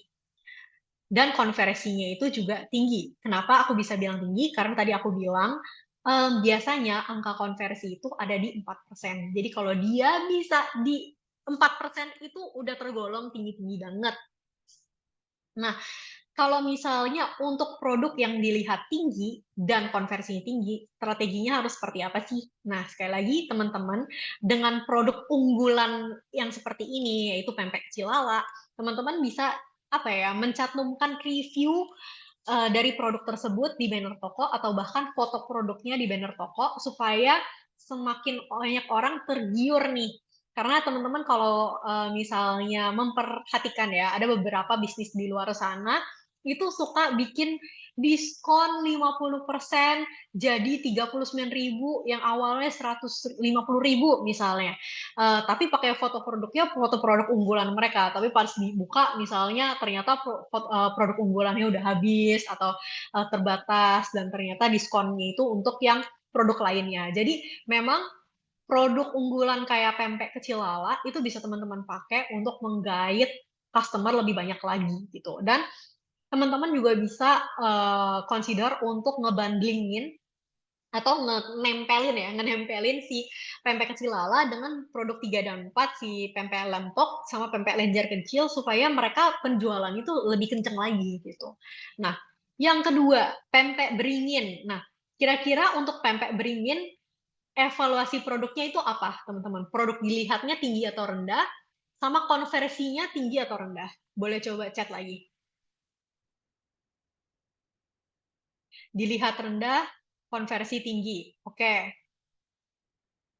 thank you Mbak Vidya. Mungkin kita coba cek ya jawabannya seperti apa. Produk dilihat rendah, konversinya tinggi. Yes. Jadi trafficnya itu kalau dibandingin sama pempek kecil lala, masih letoy, gitu kan, masih ketinggalannya sangat-sangat jauh gitu. Jadi kayak di sini teman-teman seller mesti fokusnya, oh gue harus naikin traffic dari pempek beringin supaya semakin banyak orang tahu akan eksistensi si beringin gitu. Nah, teman-teman bisa pakai broadcast chat supaya orang-orang yang biasa belanja itu tahu kayak lagi ada beringin nih. Beringin tuh oke juga loh untuk teman-teman yang mungkin nyari apa ya pempek bentuk lucu-lucu atau mungkin pempek rendah kalori gitu. Nah, itu kan bisa consider si pempek beringin gitu. Atau teman-teman juga bisa mendongkrak pengetahuan customer akan pempek beringin ini secara live dan konten di media sosial. Karena kan sekarang masyarakat ya banyak tahu segala sesuatunya dari media sosial ya, teman-teman. Nah, lanjut ke yang ketiga, boleh aku coba cek lagi. Untuk si lempok durian ini ya, dilihatnya tinggi, rendah, konversinya tinggi atau rendah? Dilihat tinggi, konversi rendah. Oke, kita lihat jawabannya ya. kan. Dilihat tinggi konversi rendah, betul. Jadi ternyata memang, wah angka trafficnya dia dibanding Beringin itu lebih tinggi nih. Oh berarti orang-orang tahu eksistensi si lempok durian ini. Tapi kenapa kok terjualnya itu rendah? Apakah karena memang nggak yakinkah akan rasanya? Atau mungkin apa sih yang menjadi concern dari customer tersebut? Nah, strategi teman-teman untuk naikin konversinya atau orang yang check out, mungkin teman-teman bisa pakai promosi, fitur-fitur promosi tadi untuk flash sale toko, biar setidaknya orang coba dulu lah. Ini enak, beneran enak, walaupun namanya aneh, tapi rasanya enak gitu. Yang penting coba dulu gitu. Jadi teman-teman bisa bikin flash sale toko atau mungkin diskon toko yang tadi biasanya, atau mungkin persepsinya customer kayak, aduh ini ada kata-kata duren, apa jangan-jangan mahal gitu atau gimana gitu kan. Tapi teman-teman bisa pakai nih diskon toko atau bahkan kupon toko gitu. Lalu yang terakhir ya teman-teman, pempek lenjer kecil. Jujur aku suka banget sih lenjer kecil. Coba aku boleh tanyakan ke teman-teman, dilihatnya rendah atau konversinya rendah atau gimana? Rendah, tinggi, rendah semua. Oke, terima kasih sekali lagi jawabannya. Dan betul, produk dilihat rendah, konversinya rendah. Nah, untuk yang seperti ini, either yang tadi aku bilang ya teman-teman, mungkin teman-teman bisa clearance sale, jadi supaya setidaknya kejual dan ruginya tuh nggak sepenuhnya, atau teman-teman bisa jadiin itu untuk hadiah pembelian si lempok durian, supaya si lempok durian ini konversinya semakin tinggi gitu. Jadi seperti itu ya teman-teman. Nah, rangkumannya. Nah, hari ini kita udah belajar apa aja sih, teman-teman? Yang pertama, terus tingkatkan pesanan dalam toko tiap bulannya dengan akses semua fitur promosi agar naik pangkat dari PM jadi PM Pro dan jadi kepercayaannya pembeli. Lalu yang kedua, rajin analisa performa toko agar siap ikut campaign untuk tingkatin traffic dan konversi, karena campaign itu stigma masyarakat pasti harga murah dan rame gitu. Dan jangan lupa jangan sampai pernah sepelekan hal operasional saat campaign gitu. Jangan sampai kesandung atau gagal cuman karena ketidaksiapannya teman-teman terhadap traffic campaign. Lalu yang ketiga itu adalah solusi akan performa toko harus disesuaikan dengan kebutuhan ya. Hari ini kita belajar banyak banget, tapi aku pengen ngetekanin lagi harus sesuai kebutuhan, karena permasalahan dalam setiap toko itu berbeda-beda, audiensnya berbeda-beda, objektif dan goalnya juga berbeda-beda, budgetnya pun juga pasti beda-beda. Jadi solusi akan apa yang ingin teman-teman capai harus disesuaikan lagi dengan kebutuhan yang ada. Jangan sama ratain strategi kompetitor dengan toko sendiri. Oke? Itu aja sih teman-teman dari aku. Mungkin aku kasih balik ke Kak Faiz ya. Thank you.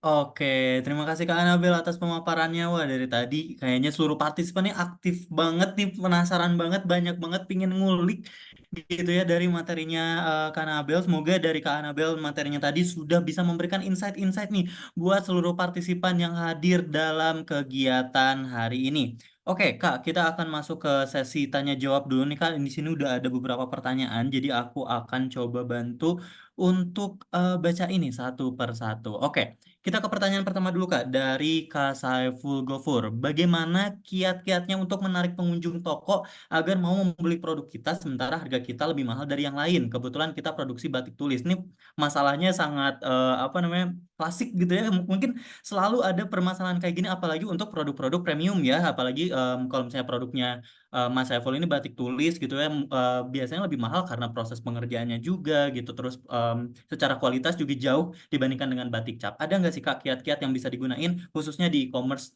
di Tokopedia itu sendiri Kak? Oke, terima kasih ya Kak Saiful Gofur untuk pertanyaannya. Ini mungkin jawabannya aku beri sesuai dengan hasil obrolan aku dengan dua seller. Jadi sempat pernah ada ya perdebatan seller.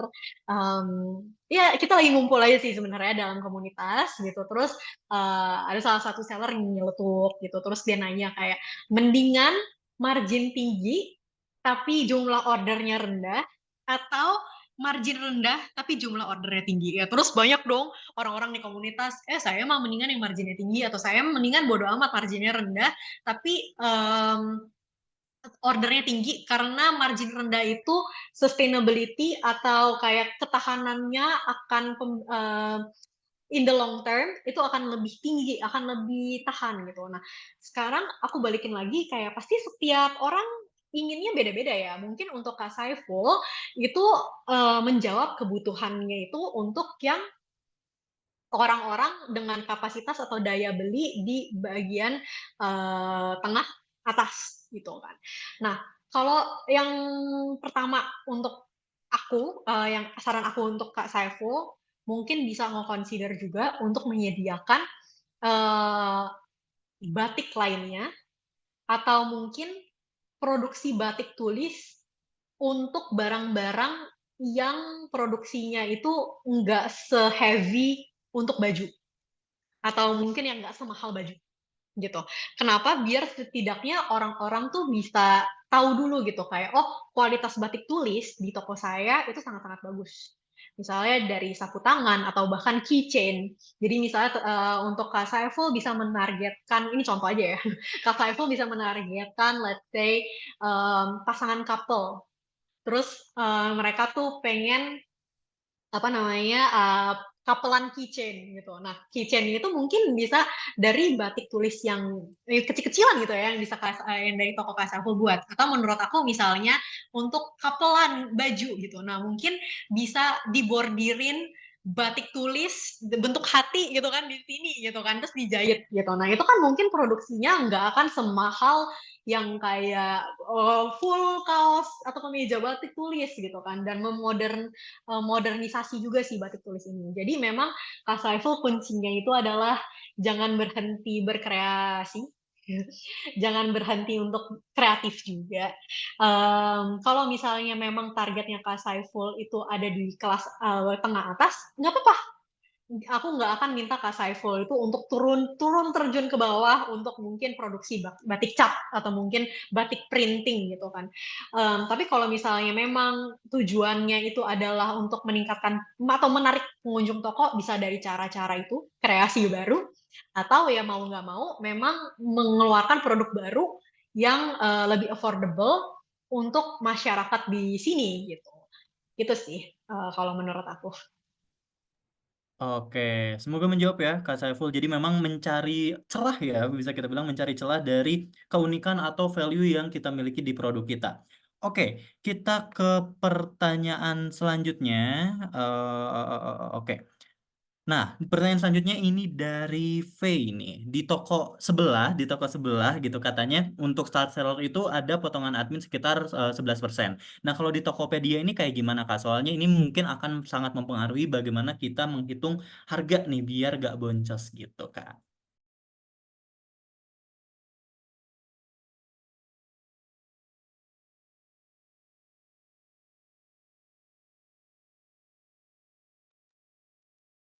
Nggak masuk Kak. Audionya tidak masuk. Oke, oke, oke, oke. Oke, sambil menunggu Kak Anabel, jadi silakan Bapak Ibu, ini bisa ditulis di section Q&A pertanyaannya jika ada pertanyaan. Dan tadi juga di kolom chat sudah ada absensi ya, sudah ada absensi. Jadi silakan nanti bisa aku bantu reshare juga untuk mengisi absensi kedua di sesi ketiga hari ini. Gitu.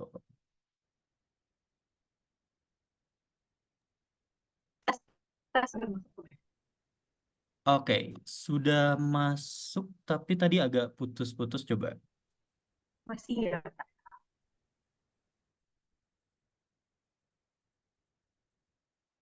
Sempat aku.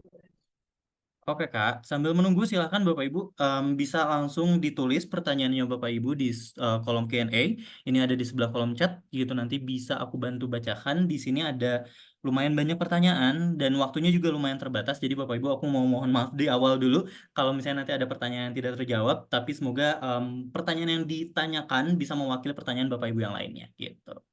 Oke, udah Sip. aman sih harusnya. Oke, untuk toko oren, style seller potongan namanya 11%. Kalau di Tokopedia berapa ya? Biar bisa hitung harga yang nggak boncos. Nah, ini ada keterangannya di Instagramnya Tokopedia Seller, bisa langsung masuk aja ke sana. Kenapa? Karena setiap kategori produk itu beda-beda biaya ininya ya, biaya potongannya. Kalau nggak salah mulai dari 6% gitu. Nah, jadi teman-teman sekali lagi bisa cek coba dulu ke Instagramnya @tokopedia_seller. Di situ bisa teman-teman pelajari lebih lanjut lagi. Gitu. Oke, semoga menjawab ya dari Faye. Sekarang kita ke pertanyaan dari Ibu Ratna Mangasengi. Ibu Ratna dari Makassar nih Kak. Katanya udah punya akun Tokopedia dari tahun 2022. Tapi pertanyaannya, dari awal-awal buka akun tuh lumayan banyak penjualan. Tapi akhir-akhir ini nggak ada penjualan nih. Apakah akunnya udah nggak aktif Kak? Atau kena kalau misalnya di platform-platform lain mungkin ada kayak shadow ban gitu? Atau sebenarnya karena apa nih Kak? Oh, kalau dari Tokopedia sendiri sebenarnya kita tidak ada yang namanya shadow ban ya, teman-teman. Cuman memang em, kalau misalnya selama sebagai customer teman-teman bisa mengakses halaman tokonya, berarti toko tersebut masih aktif gitu. Dan mungkin Kak Ratna ini juga bisa jangan nganggurin tokonya.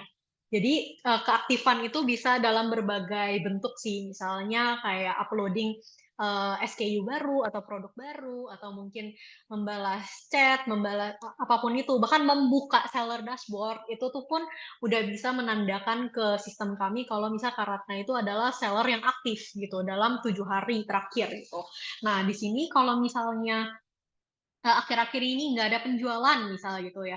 Nah mungkin Kak Ratna itu ini agak susah jawabnya karena em, apa ya, diagnosanya itu luas banget, kayak aku mesti benar-benar ngecek satu persatu ya kira-kira kenapa ya. Cuman ya mungkin bisa dicek lagi apakah memang demand terhadap produk tersebut itu udah nggak ada. Jadi dibandingin nih sama kompetitor, apakah kompetitor itu penjualan terhadap produk tersebut masih tinggi gitu. Kalau misalnya emang rendah ya mungkin berarti demand produknya itu udah nggak ada lagi. Kalau misalnya kompetitor tinggi tapi Karatna itu demandnya itu rendah atau penjualannya itu rendah, oh berarti ada sesuatu something wrong nih. Apakah yang tadi aku bilang customer itu belum percaya sama Karatna, atau mungkin dari Karatna itu nggak ada program bebas ongkir, jadinya customer lebih enggan untuk berbelanja di Karatna gitu. Sekali lagi luas ya, panjang kali lebar. Tapi ya memang sekali lagi harus terus rajin berkreasi, berinovasi, dan coba cek lagi produk-produk lain yang bisa dimasukin ke toko Karatna yang mungkin bisa mendongkrak penjualan dari produk slow moving lainnya. Oke, semoga menjawab ya Kak Ratna. Jadi tidak ada apa-apa dengan akunnya gitu ya. Berarti harus dilakukan kiat-kiat lagi aja gitu untuk mengaktifasi kembali brandnya Kak Ratna biar bisa mengattract lagi konsumennya gitu. Oke, kita ke pertanyaan selanjutnya nih Kak. Ini dari pertanyaannya Laras dari Race Corner. Nah, kalau Laras ini udah ada akun Tokopedia-nya dan juga saat ini ada saldo iklan senilai 1,6 juta, tapi belum tahu dulu gimana cara maksimalin iklan, jadi di hold dulu saldonya. Nah, dari Kak Anabel ada nggak sih saran bagaimana cara beriklan yang baik dan benar khususnya di platform dari Tokopedia itu sendiri, Kak? Oke, sebenarnya kalau untuk iklan sendiri bahkan itu butuh satu sesi atau bahkan satu masterclass sendiri ya. Karena iklan itu sangat-sangat luas, ada iklan otomatis, ada iklan manual, bahkan kayak cara top up-nya aja beda-beda. Terus iklan toko, terus ada iklan produk, terus iklan produk serupa. Jadi, wah, iklan tuh nggak akan saya selesai kalau misalnya aku jawab semuanya. Tapi kalau misalnya dari Kariska, ada saldo iklan 1,6 juta. 1,6 juta jujur itu adalah sangat-sangat banyak ya, teman-teman. Dan rekomendasi biaya iklan itu berbeda-beda setiap kategori dan setiap produknya. Biasanya kalau dari tim Top Ads Tokopedia sendiri menyarankan ada di 50.000 per produk per harinya. Tapi balik lagi, jangan sampai gegabah langsung ikutin aku aja kayak oke 50.000 gitu selesai. Nggak, tapi kamu harus benar-benar ngecek lagi kira-kira pengen tampil di iklan yang mana gitu. Apakah yang pengen diiklankan itu adalah produk pancingannya aja, atau produk unggulannya aja, atau mungkin keywordnya aja gitu. Jadi ketika misalnya contoh ada buyer yang nyari daging sapi, nah terus ketika dicari nanti akan ada rekomendasinya terus nanti produk kakak yang muncul gitu, atau bahkan penempatan iklan gitu kan, mungkin penempatan iklannya ada yang di halaman pencarian produknya itu muncul di atas atau mungkin muncul di bawah. Nah, itu kan harganya beda-beda ya, biddingnya masing-masing teman-teman gitu. Itu bisa aja kayak tergantung dari kebutuhannya. Kalau aku misalnya memilih untuk penempatan produk di 2 atau 3. Kenapa? Karena aku bisa ngetargetin buyer yang benar-benar serius mau beli. Dari mana? Karena kalau dia serius mau beli, itu berarti dia scroll kan. Dia pasti bakal scroll ke bawah. Nah, kalau dia scroll ke bawah, oh berarti dia beneran lagi nyari. Jadi ketika dia ngelihat mungkin ads tokonya, produknya teman-teman gitu kan, jadi dia pengen beli gitu di situ. Nah, sekali lagi lumayan panjang kali lebar. Cuman kalau dari aku, menurut aku mulai aja dulu dari iklanin produk unggulannya atau produk pancingan yang paling laris di tokonya teman-teman gitu. Jadi di situ, jadi kayak apa ya? Dari situ trial and error pasti akan ada mungkin momen-momen boncosnya, ya namanya bisnis nggak mungkin nggak ada boncosnya. Aku pun agak takut-takut jujurnya sebenarnya kalau untuk beriklan. Tapi sekali lagi biar tahu rasanya iklan atau mungkin kurang lebih paham, itu mulai aja dari produk unggulannya dulu gitu sih. Oke, nah Kak, mungkin karena waktunya juga terbatas, mungkin ini jadi ada 2 pertanyaan penutup kali ya gitu. Mungkin pertanyaan pertama ini adalah dari Mbak Rosita dari Kabupaten Pasuruan. Nah, pertanyaannya adalah mengenai fitur-fitur gitu. Kalau misalnya di toko sebelah tuh ada fitur yang kayak live gitu, apakah di Tokopedia juga harus kayak live-live gitu untuk kita bisa mendatangkan traffic? Kalau misalnya enggak, berarti datengin trafficnya tuh dari mana sih selain mungkin dari pemasangan iklan gitu atau dari mana? Nah, pertanyaan lanjutannya juga mengenai afiliasi antara Tokopedia dan juga TikTok itu tuh seperti apa sih sebenarnya gitu. Oke, untuk sekarang memang dari Tokopedia dan TikTok udah lagi dalam proses integrasi ya teman-teman. Jadi uh, ada banyak banget hal-hal yang mungkin sudah terintegrasi seperti order kita udah jadi satu sekarang gitu kan, atau mungkin dari apa ya, dari pembayarannya sama dari pesanan itu udah jadi satu gitu. Tapi masih ada banyak banget hal-hal lain yang masih belum terintegrasi dan masih dalam proses.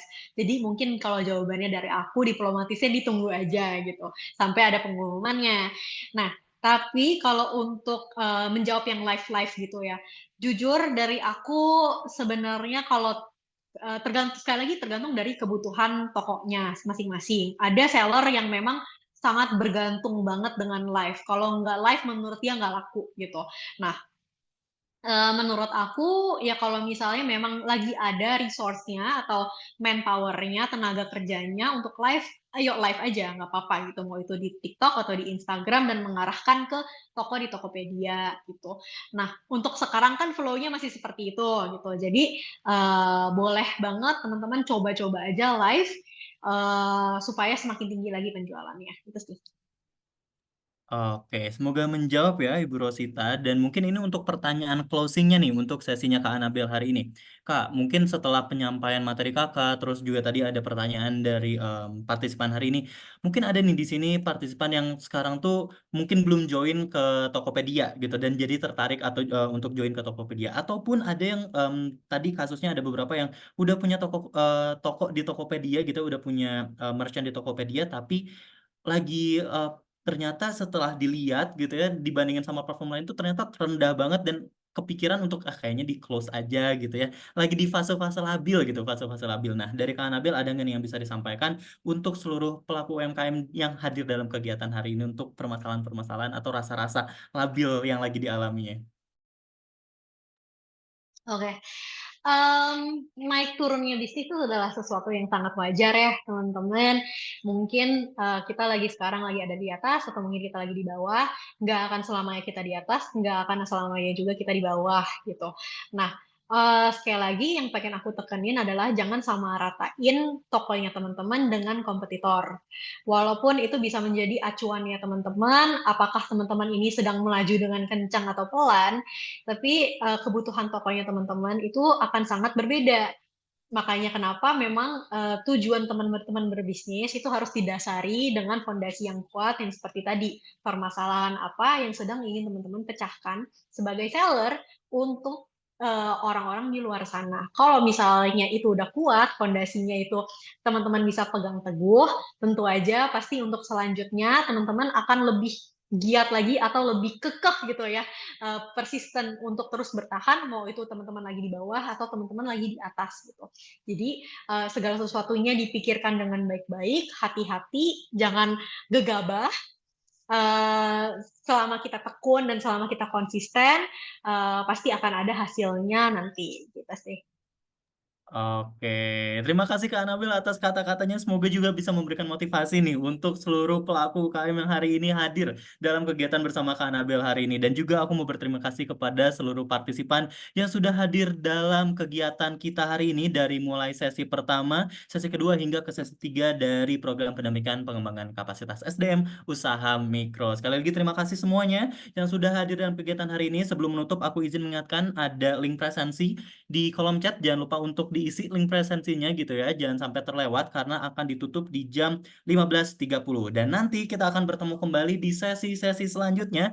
Semoga Bapak Ibu masih tetap semangat karena masih banyak ilmu-ilmu yang akan dibagikan oleh seluruh pemateri kita dari awal pematerian kita sampai nanti di akhir program. Sekali lagi terima kasih Kak Anabel dan seluruh partisipan. Aku izin menutup kegiatan sesi ketiga dan juga kegiatan hari ini. Mohon maaf bila ada kesalahan. Wassalamualaikum warahmatullahi wabarakatuh.